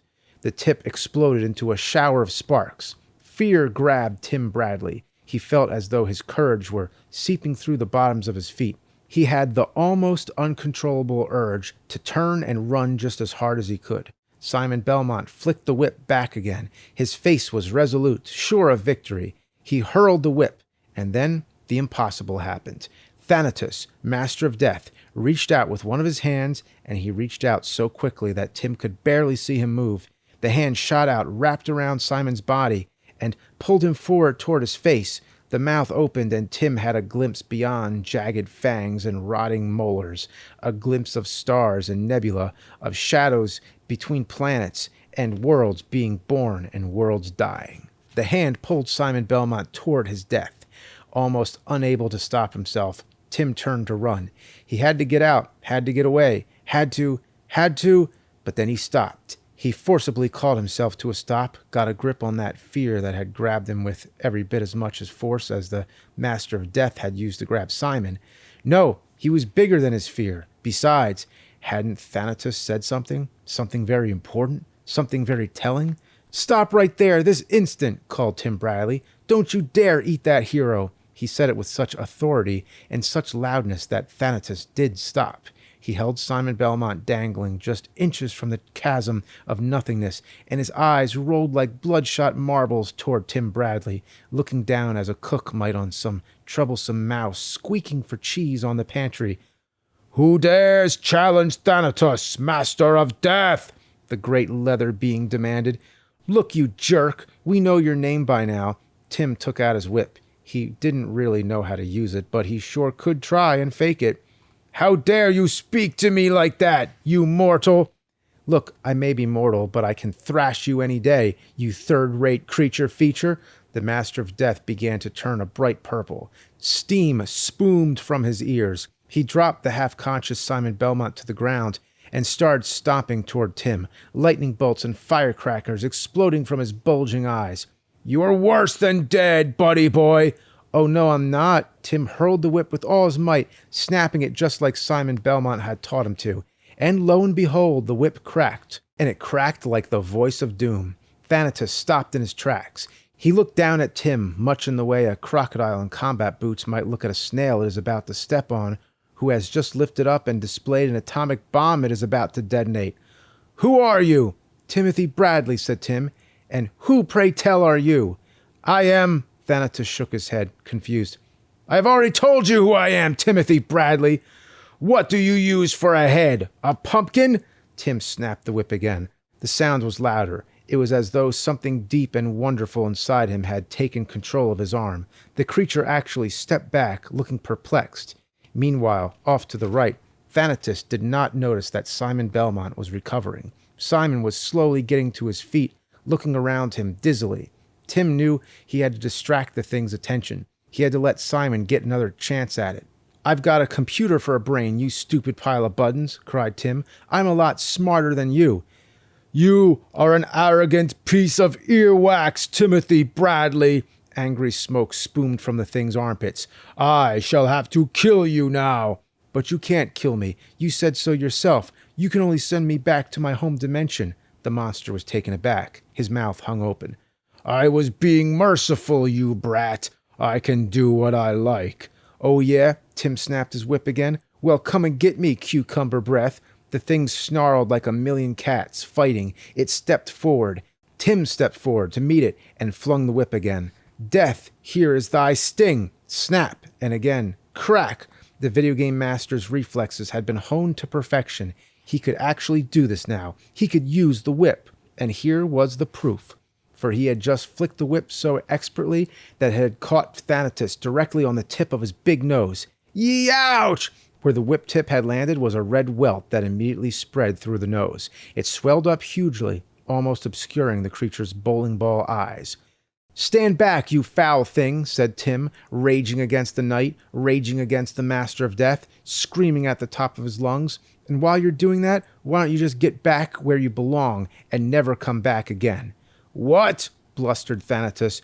"You wound me, and then you order me about? You shall pay! You shall pay, dearly mortal!" From the corner of his eye, Tim could see that Simon was getting up. He was reaching into his pocket for something. Tim had to keep the creature's attention diverted. "So far, all I've gotten is more and more blasts of hot air, Thanatos. Come on, show me what you can do, big boy." Quaking with fury, the monster charged Tim. However, Simon Belmont leapt into action, literally. He jumped upon the creature's back, flinging the whip around its neck. Then he jammed one eye with the blue crystal and the other with a batch of garlic cloves, blinding the monster. Thanatos howled with vexation and fury. "Strike him in the chest, Tim! Strike him in the chest!" Tim ran up and hit Thanatos in the chest with a clenched fist. "No," said Simon, fighting for all he was worth to stay on the creature who was bucking like a Brahmin bull. With the thorn whip, Tim!" "Oh!" Tim stepped back, aimed, and let go. Snap! The biggest snap of all. Thanatos gave one more mighty heave, tossing Simon Belmont off once more. However, he did not look as though he were about to charge Tim any longer. In fact, the Master of Death looked like he was very ill, or about to explode, or perhaps both. His edges turned to shimmering flames, and he shook like a leaf. His clothing turned almost translucent and began to crack. "I do believe that Thanatos needs a little more assistance to negotiate his way back where he belongs." Simon pulled his flask of holy water out and tossed it on the vibrating monster. It was like tossing gasoline on flames. Thanatos winked like an exploding star, and then with a final snarl, he collapsed into nothingness as though sucked away by a black hole. "Wow," said Tim. "What a sight." Simon Belmont took a deep breath and put away first the flask and then the crystal. Then he looked at Tim with renewed respect, and perhaps even awe. "Do you realize who that was?" he said. "My gosh, do I have to say the name again? Thanatos, Master of Death." "Yes, but do you have any idea what that monster could have done to you?" Tim made a motion of dismissal with his hand. No big deal. He was just as full of hot air as Dracula." Simon shook his head solemnly. "You were really in big trouble, Tim. Your bravery is truly astounding." Tim blinked. You mean I really could have, died?" Simon said, "In a word, yes." Tim Bradley fainted dead away. Chapter 18, The Final Confrontation, Part 1. Hours later, after Tim had recovered from his faint, after other adventures and other creatures, after a great deal of whip work, for he could now wield a whip in reality as well as he could on a video game machine, after recovering the final part of Dracula, afoot as it turned out, both Tim Bradley and Simon Belmont were very, very tired. So it was no surprise at all to Tim Bradley when Simon Belmont sat down near a tree stump near the town of Alder and said, "I am so tired, Timothy Bradley. We must rest for a while." Now, Tim was fatigued as well. After all, you can't go through close to 2 days of monsters, vampires, and the Master of Death without feeling a certain amount of weariness. They were in the town of Alder now. It was dark and cold, and all the colors of night pressed in on them as they sat in a small park beneath some trees. There were no lights in any houses, nor were there any taverns to welcome them with warmth and song. All was dead quiet, or was the right term, quietly dead. Tim Bradley did not care to find out. "I don't know, Simon. Maybe we'd better just press on and get this over with." "No," said Simon. "I must rest. Give me just 10 or 15 minutes. Let me refresh myself. Then we can be on our way." "Okay, but maybe I'd better just stay awake and keep watch." Yes, that would be a good idea. You are a good companion, Timothy Bradley. You are a good friend. I could not have come so far without you. The way you dealt with the Master of Death, the way you leapt those mystical blocks, and especially without your help, we would not have been able to get that boat across the river and procure this magical diamond." Simon held up the gem. It sparkled in the light of their torch. "Well, we've got a ways to go, haven't we? Now you rest, Simon, if that's what you've got to do. I'll sit up and watch." But Simon Belmont was already sleeping, snoring gently. Tim looked upon the face of the hero in the torchlight and saw how it had aged in the past day and a half. He was glad he didn't have a mirror. He didn't want to look at his own face. Although he'd always wanted to grow up, he didn't want to grow up that fast. Still, he had matured. There was no question about that. He had learned lessons about life and about himself that he would never forget. That was, if he ever got back home. How he longed for the familiarity of his room, his comic collection, the grumbles of his parents, liver and onions once a week for supper. He even wished he was back in that bathroom at junior high, waiting to confront Bert. Bert was absolutely nothing compared to what he had faced in the last 2 days. So he was just sitting there, shivering a bit, trying to warm his hands with the flame from the torch when the most trying time of the whole journey hit. It came on slowly and subtly. Quite simply, Simon Belmont woke up. Simon, that was fast. Tim hopped to his feet, wanting to get out of this dark and depressing place. Let's go. Simon said nothing. He just looked at Tim with dark and brooding eyes. Simon, are you okay, pal? Simon remained mute. He looked around, then smiled the most devilish, evil smile that Tim Bradley had ever seen. There is no Simon here, brat. This body is all mine now. Simon, not Simon, opened his mouth wider, revealing the sharpest, deadliest pair of fangs that Tim Bradley had ever seen. And now, if you would so kindly bare your neck, I am very, very thirsty. And with that, Dracula leapt upon Tim Bradley. Now, Tim Bradley had seen many vampire films. He'd seen the likes of Bela Lugosi, Christopher Lee, and many other actors portraying Dracula, and other evil creatures of the night whose profession was the oral removal of blood from the veins of human victims. He'd seen plenty of cinematic vampires leaping on people, but actually experiencing it was quite different.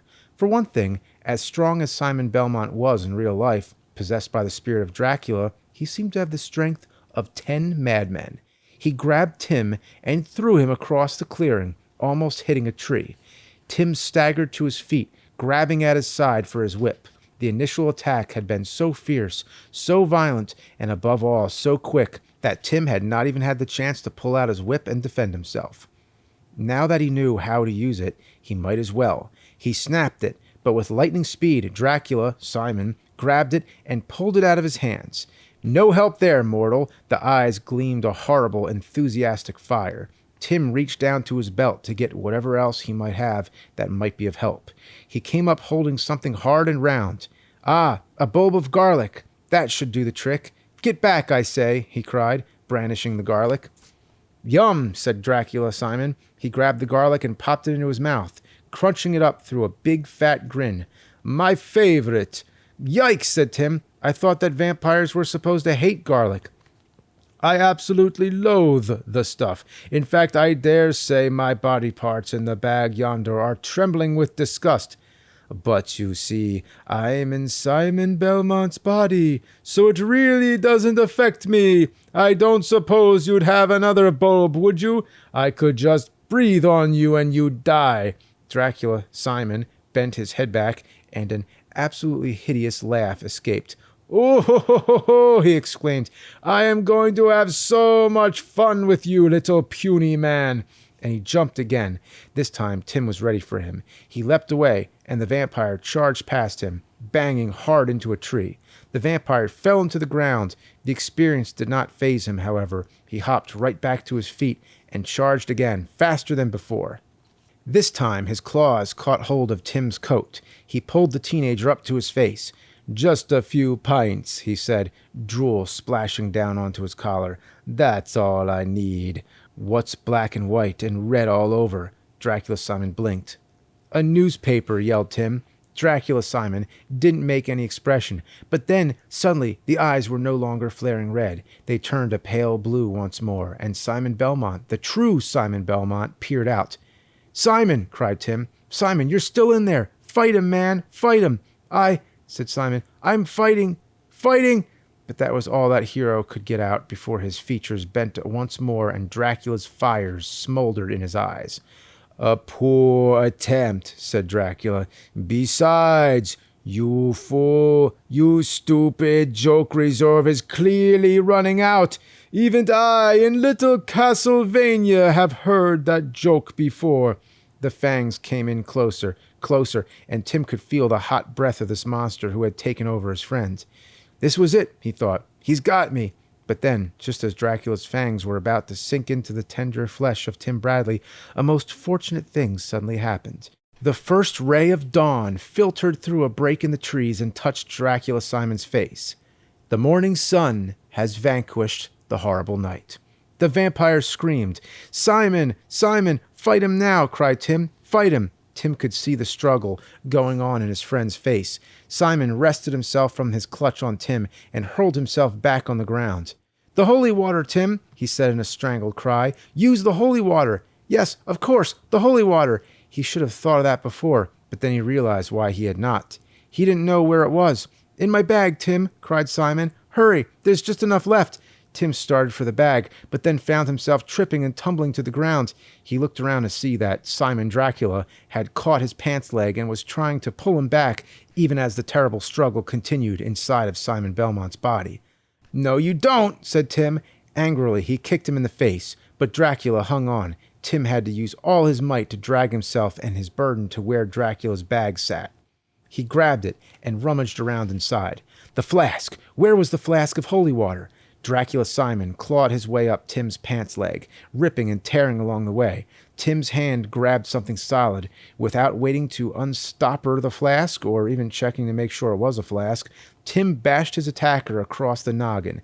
Liquid splashed out on him. Simon Dracula screeched. He writhed and squirmed, but then he rolled into a shaft of light from the newborn sun. Tim could see the spirit of Dracula evaporate from Simon's body, like black dew. Simon stood, dripping water and smiling. "Thanks," he said. "I needed that." And the game hint? Look for a secret compartment in the basement of the mansion of Lauber. Chapter 19. Storageoy Cemetery. "Do you think he's dead?" Simon shook his head emphatically. "No. I don't know. When I threw that holy water on him, he looked like he was all shriveled. And look," Tim gestured all around him. "I mean, it's already lighter. I mean, before it was dark all over. Even dark during the day. Surely that means that Dracula has been defeated." "No," Simon held up the bag. "Until these parts are reassembled. Until I confront Dracula again in the flesh and once more defeat him.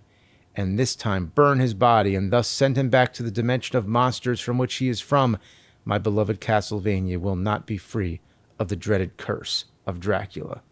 "Well, you seem pretty sure about it, don't you?" Tim shrugged. "I've come this far. I guess I can go the distance." "That's a good lad," Simon Belmont was smiling. After all they'd been through, there was actually a grin on his face. "You seem happy, Simon." "No, not happy, Timothy Bradley. I shall never be happy until Dracula has been banished from this land and Linda Entwistle is again by my side." Simon shook his head and clamped a brotherly hand on his assistant's shoulder. "It is you that I am happy with, my friend. You have renewed my faith, not only in fortune, but in the human spirit." Tim could think of nothing smart to say to this. Actually, to tell the truth, he was moved more than he could say. He looked up at Simon. "I have a confession to make, Simon." "Oh, some little mistake of your youth?" "I am not the strong-willed person that you think I am. I never said you were strong-willed, Timothy Bradley, merely a good person." "Well, my weaknesses almost betrayed us both." He told about his experience with Dracula in the alley. Simon listened carefully and patiently, and then he nodded. "I suspected as much." "You did? Why?" "I didn't see you sneaking any of that chocolate candy of yours. I figured that you must have lost it somehow. I assumed that Dracula would tempt you." "But why didn't you say something?" "There are certain matters, Tim Bradley, that an individual can only take care of himself. However, be assured that if I had ever thought that you would not have been able to deal with the temptations of Dracula, I would have come to your support immediately, and with all of my available powers." Simon put a reassuring hand on his friend's shoulder. "You must realize by now that none of us can make it through this life alone, Timothy Bradley. We all need each other's help." "Oh yeah?" said Tim, grinning. "What about my video games?" "I do all those on my own." "Ah, but did I not see a few how to score more points videotapes on your shelf?" Tim blushed. "Well, as a good poet once said, no man is an island," said Simon with a wry expression. "Well, if that's the truth, Simon, then you must be a whole continent." Simon laughed good-naturedly. "And you are a whole world unto yourself, Timothy Bradley, and a very warped, twisted, and fun world at that. Thanks, I'll take that as a compliment. A little embarrassed, he looked around him, only realizing now exactly where they had come. It's a cemetery, Tim exclaimed. But not just any cemetery, Simon assured him. It's Storageoy Cemetery. Storageoy Cemetery, said Tim. But what does that mean? Look about you, Timothy Bradley, and you shall surely see. So Tim looked. At first glance, it looked much like an old-fashioned cemetery.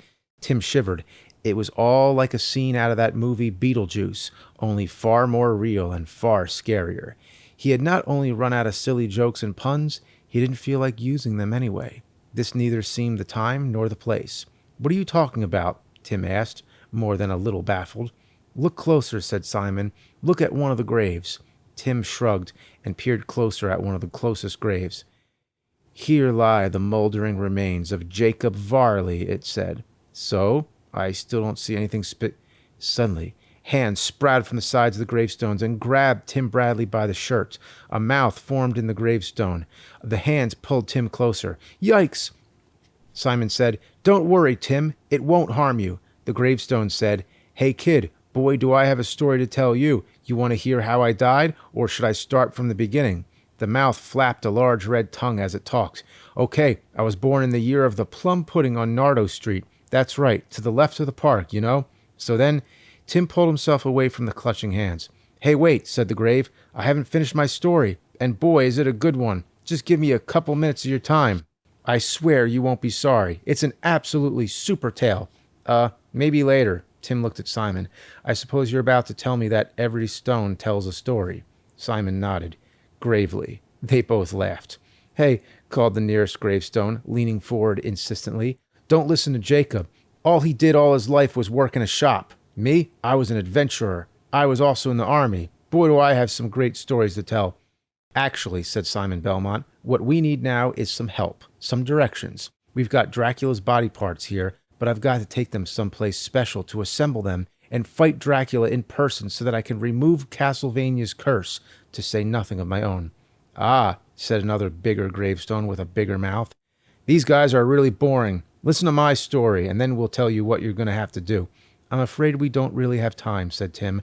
We've got until sundown tonight to do this, and although it's still kind of cloudy up there, it's well past noon. Pah! Plenty of time, said the Jacob grave, and maybe I did have a boring life, but I'll tell you, the people who came into my shop brought some wonderful stories, like the sailor who'd just taken a trip with none other than Pegnose the pirate. Now there's a story. No, really, insisted Simon. We do need to get out of here and on our way. No, you don't. Listen to my story. No, listen to my story. I've got tall tales to beat the band.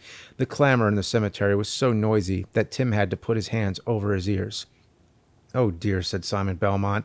It looks as though I'm going to have to use the secret weapon here. He held up the garlic necklace. Immediately, there was silence. P.U., garlic, put it away. Get that junk out of here. Simon waved the garlic, blowing the fumes out toward the assembled gravestones. I will, but only if you will cooperate with us. Okay, put those stink balls away. We'll tell you what you want to know. Just get rid of that stuff. Simon slipped the garlic back under his cloak. Okay then, gravestones, what do you have to say for yourself? The gravestones of Storageoy Cemetery told them to take the top path through the woods. Tim and Simon did so. The gravestones told them that this top path would take them to the town of Andal. Sure enough, the path did just that. The talking gravestones told them to buy a morning star in Andal. Tim had thought that they meant to actually purchase a planetary object. Simon explained patiently that a morning star was a weapon, a heavy stick with a barbed ball at the end. Sure enough, they found a member of the resistance movement against Dracula who supplied them with the needed weapon. The final part of the mission was not as easy to understand. Tell me again, said Tim. I'm not sure I heard those weird gravestones right. Oh, you heard them correctly, said Simon. Next, we have to catch a ride on a tornado. Tim sighed. I was afraid that was what they said. And they headed away from the town of Andal toward their final appointment with Dracula. Game hint. You must kill Thanatos. Don't leave the room when you're in the middle of the fight or you'll just have to start over.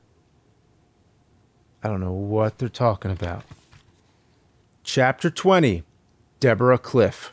The moment we've all been waiting for.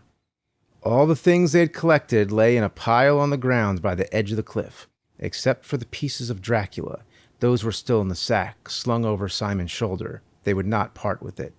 They were out in the open now, beneath a darkening sky. The clouds whirled around them as though the weather itself was aware of the importance of what was about to happen. Tim had absolutely no idea what would happen next. All he could do was just stick with Simon Belmont and trust in him. They had been guided to the very edge of Castlevania, to that dark place known as Deborah Cliff, where one dimension jutted into the next. There was the smell of sea here, and a massive mountain range rose along the horizon until it merged into the pure black of the stuff between universes. Lightning lashed at a distant, nameless sea, and thunder crashed. Simon Belmont prepared himself. He carefully held the crystal that Linda Entwistle had guided them to. It was red now. It sparkled and glowed. "Here it is, Linda," said Simon. "The power you invested in me. The faith and love you gave me. Here it is. I give it back. I give it back to Castlevania. I offer up everything to the powers of good in all the universe. Please send us now to the place where I can do my final battle with Dracula." Nothing happened. Indeed, the crystal seemed to sparkle somewhat less. The waves stopped crashing, the wind stopped blowing, and the thunder and lightning stopped. All was still, ominously still. "What's happening?" asked Tim, unable to take the suspense anymore. "Shh, can you hear it?" "Hear what? I can't hear anything." "There it is." Simon's eyes glittered with anticipation. "Off to the right yonder." Tim listened harder, and this time he did indeed hear something. It came down from the north like the howl of a lonely wolf. And even as he listened, the sound grew louder, a sweeping, yowling sound. And then he saw it. It was a white cone, whirling on its end, snarling and growling with a power that Tim had never even imagined before, much less witnessed. A tornado, and it was coming straight for them. Tim's first instinct was to run. Run and run, just as fast as he could. This was, in its way, far more terrifying than anything supernatural that he'd seen in the past 2 days. This was raw, elemental power. Power that could pick him up and smash him against a rock like a giant might crush a fly against a wall. Simon grabbed him by the arm.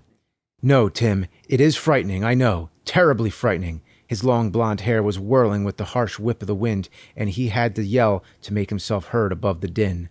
"But have faith, trust." Tim stopped himself. Yes, he had come this far. Now he had to do something that was, in its way, the most terrifying thing he'd done yet, which was to do nothing. He had to trust. He had to stay still and just surrender himself to something far greater than he was. He had to trust the powers of good. Ultimately, that was what he had fought for all this time, and that was what had fought through him against the darkness of Dracula. And knowing that, Tim Bradley realized that there was both good and bad in himself, in everyone. But it was the ultimate responsibility of all people to allow good to work through them to the benefit of all. It was an incredible revelation, and its power and nobility swept through Tim Bradley, cleaning out all the old residue of doubt. Still, he was scared, and Simon Belmont could clearly see that. "Take my hand, Timothy Bradley," the hero said. "Take my hand, and together we shall face this final challenge. Victory is but a leap of faith away." Tim nodded. He reached out, but a gust of wind grabbed him and pulled him away. "Tim," cried Simon, "take my hand, take it, so that we will not be separated." Tim struggled against the wind. It was gale force by now, close to 100 miles an hour, but somewhere from deep down inside of him, there roared up the power that he needed. He struggled. He put all of his heart and soul into that struggle, and he reached out for Simon Belmont's hand and grabbed it. A course of power seemed to flash through Simon's hand to his, and he took that power and used it to pull himself closer to his friend. "Hold on, Tim. Hold on. Here it comes."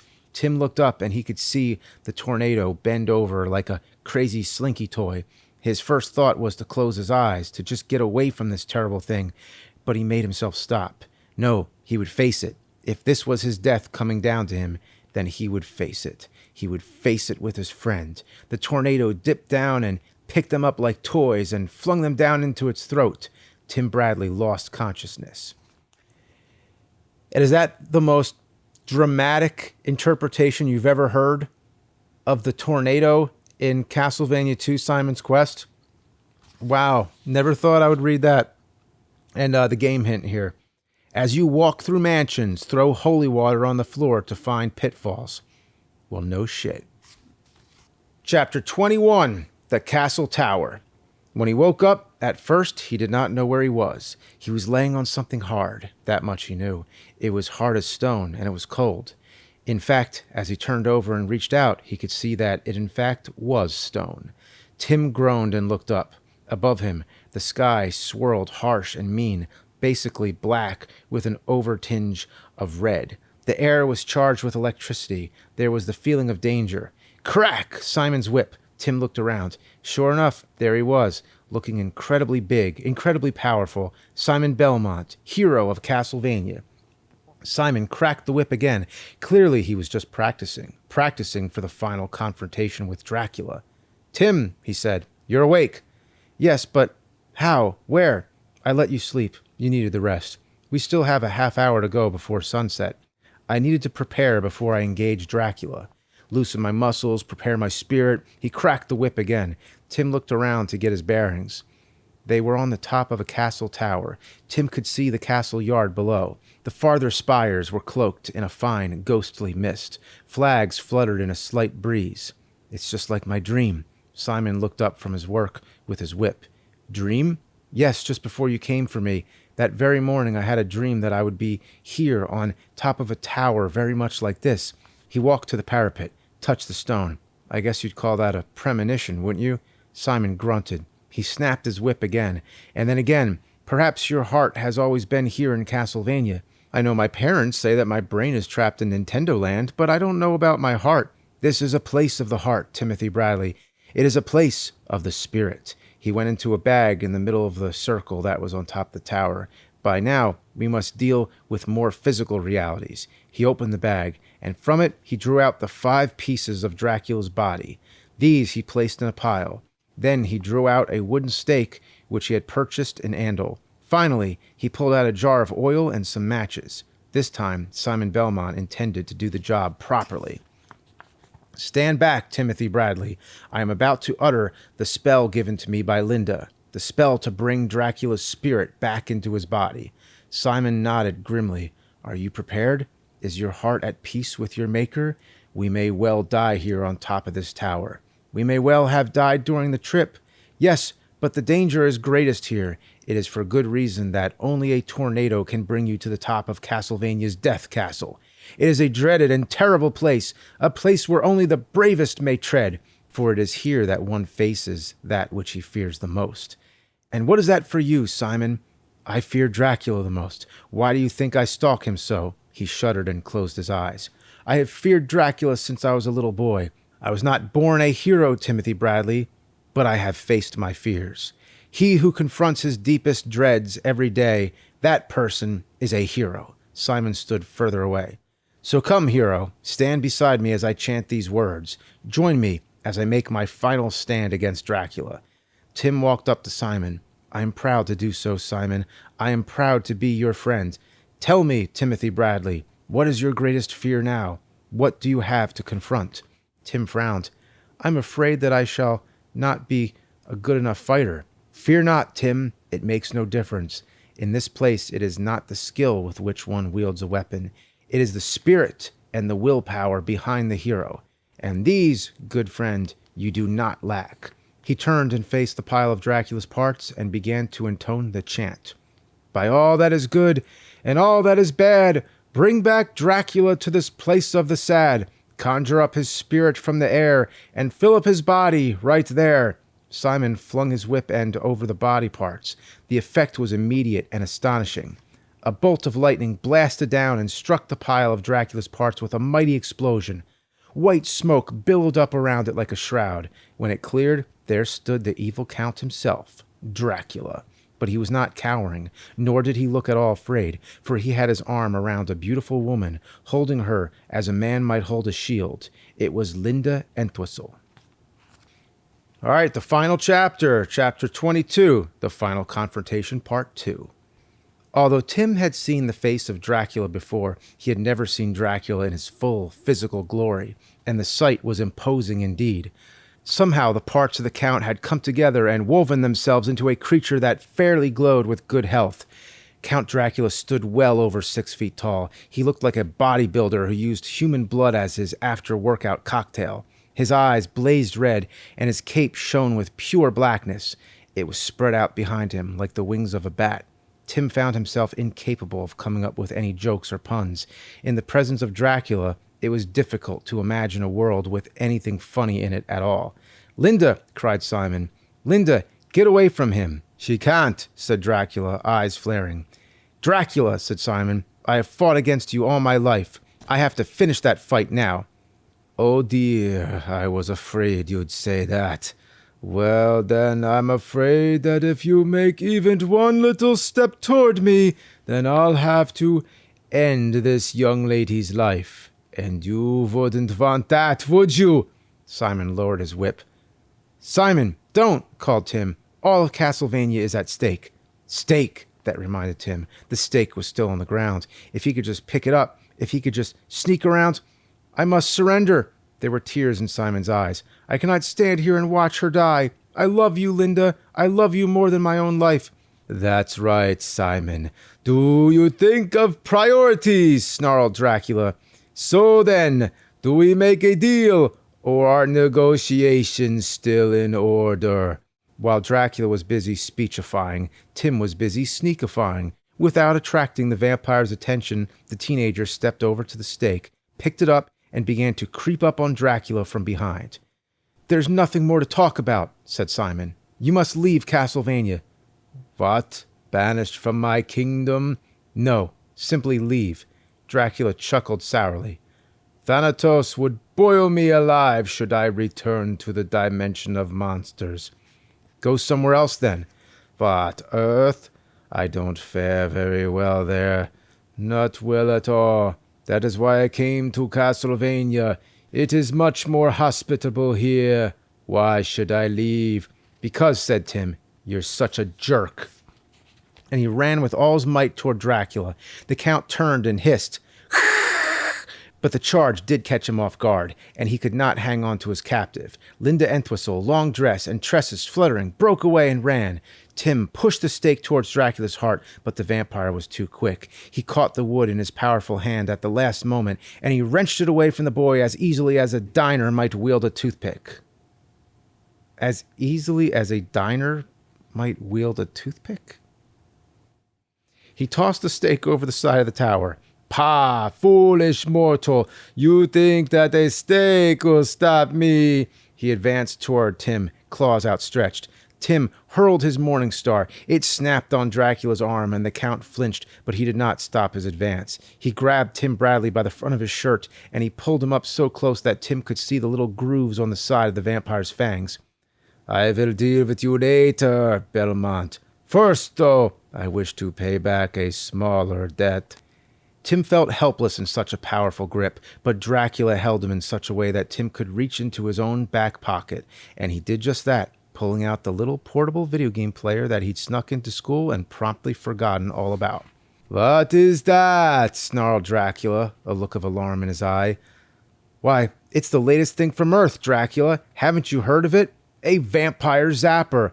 "A vampire zapper?" said Dracula. "Absurd." "On the contrary, Drac, this, you see, is my secret weapon. Prepare to zapped." Prepare to zapped? Yeah, prepare to zapped. And Tim pressed the button. The machine made a terrible series of sounds, and Dracula nearly jumped out of his skin. In just a moment, he would see that the device was harmless, but the distraction was just enough to give Simon the time he needed.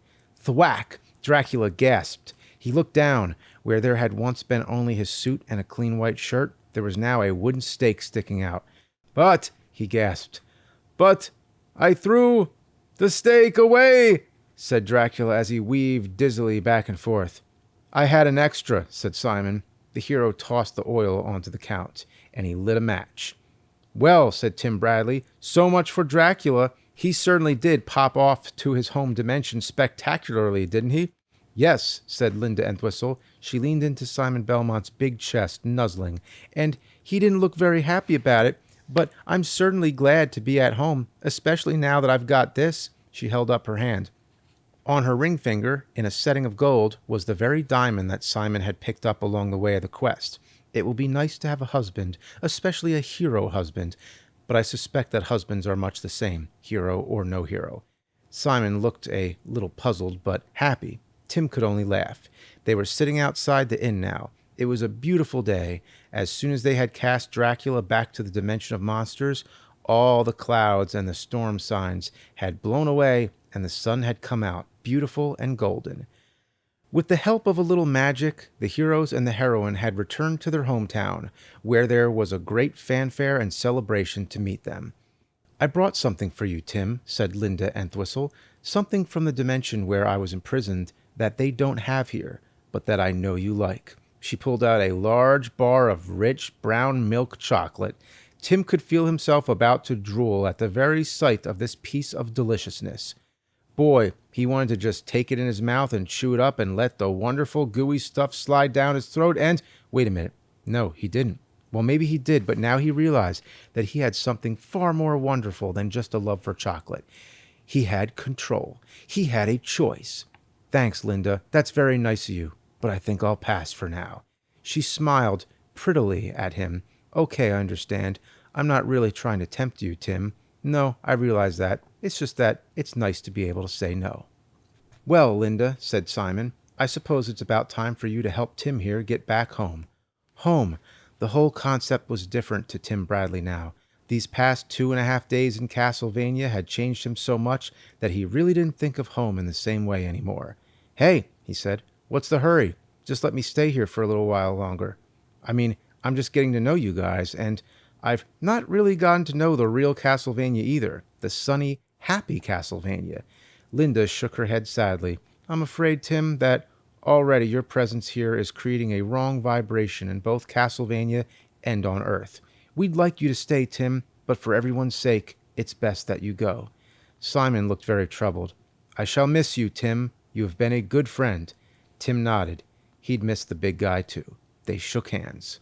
"Oh, one little matter," said Tim. "As long as you seem to be able to shift dimensional time and space, I don't suppose you'd be willing to ship me back to some place other than that boys' room where you found me. There's this huge guy named Bert outside the door waiting for me to come out." Linda Entwistle looked at Tim with less respect than Tim had hoped for. "Now, Tim, you have faced far scarier things than your junior high school rival here in Castlevania." "Yeah, but back there, that's reality." "This has been reality too, Tim," said Simon seriously. "I know, but this is your reality. Back there, that's my reality. And don't you think that your reality back there has changed from your experiences here?" Tim thought about that. "Yeah, I guess you're right. Still, I really don't want to face..." "We must face all our problems, even the small ones," said Linda Entwistle. "If we don't, then we become our own problem." Okay, but will I ever be able to come back?" "In many ways, Timothy Bradley," said Simon Belmont, "you will never leave." They solemnly shook hands. Linda Entwistle took something out of her pocket. It was the crystal that had helped them so many times during their trip. Now it held a dazzling collection of rainbows inside. Linda whispered some words. A door appeared. Through it, Tim Bradley could see his own world. Or rather, the tile walls of the boys' room of his junior high school. "You will return just 2 seconds after you left," said Simon. Tim took a deep breath and headed for the door. "Tim," said Simon, "you really won't need the whip." "Rats," said Tim. He took his weapons and handed them back to Simon. "I guess you're right, though. I'm going to have to face Bert with my bare fists." Simon shook his head. "Tim, I realize that we have experienced much violence here in Castlevania, but that was a sad necessity. From what I can tell, back in your home world, there is far too much violence. Perhaps you should try and deal with your rival in a different way." "And you will be none the less a man for it," promised Linda. Tim sighed. "You're right." He gave Simon another handshake. "You son of a bitch," and he gave Linda a hug, and then he turned to the door between the dimensions. "Oh, well," said Tim Bradley, "at least he's not Dracula." "They are all Draculas," said Simon Belmont. "But they can all be bested, Tim. Remember that, and stay true to what you have learned in Castlevania." Tim Bradley smiled, took a deep breath, and stepped back into his own world. Castlevania had been pretty rough, true, but there really was nothing scarier or more challenging than junior high school. And that's the end. That's where it ends right there. Wow, you're going to leave us on a little cliffhanger there, huh? Well, that was Worlds of Power, Castlevania II Simon's Quest. Pretty interesting. Yeah, I mean, I had fun with that. Hope you enjoyed listening to me read it, if you actually made it this far.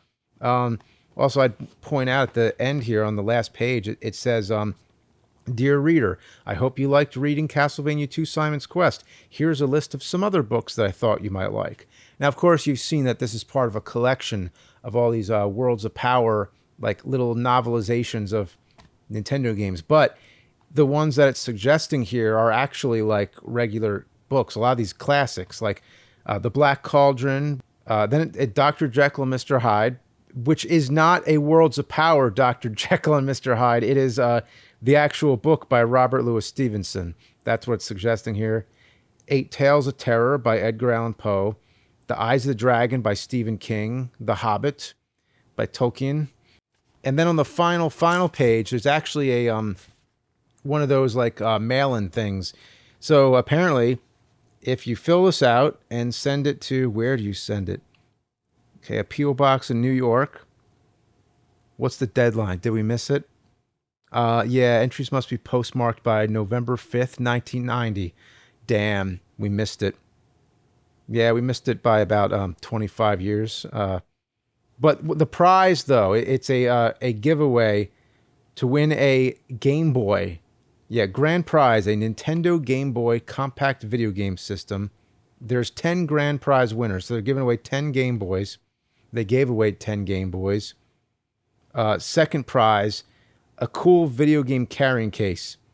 25 second prize winners. Yeah, it's always something like that. It's just a carrying case. There's only one real prize, really. So, you know what? All right, I think I earned this. I just made it through the whole Castlevania 2 book. Listen to that sound. Beautiful sound right there, isn't it? All right. Thanks for listening. Cheers.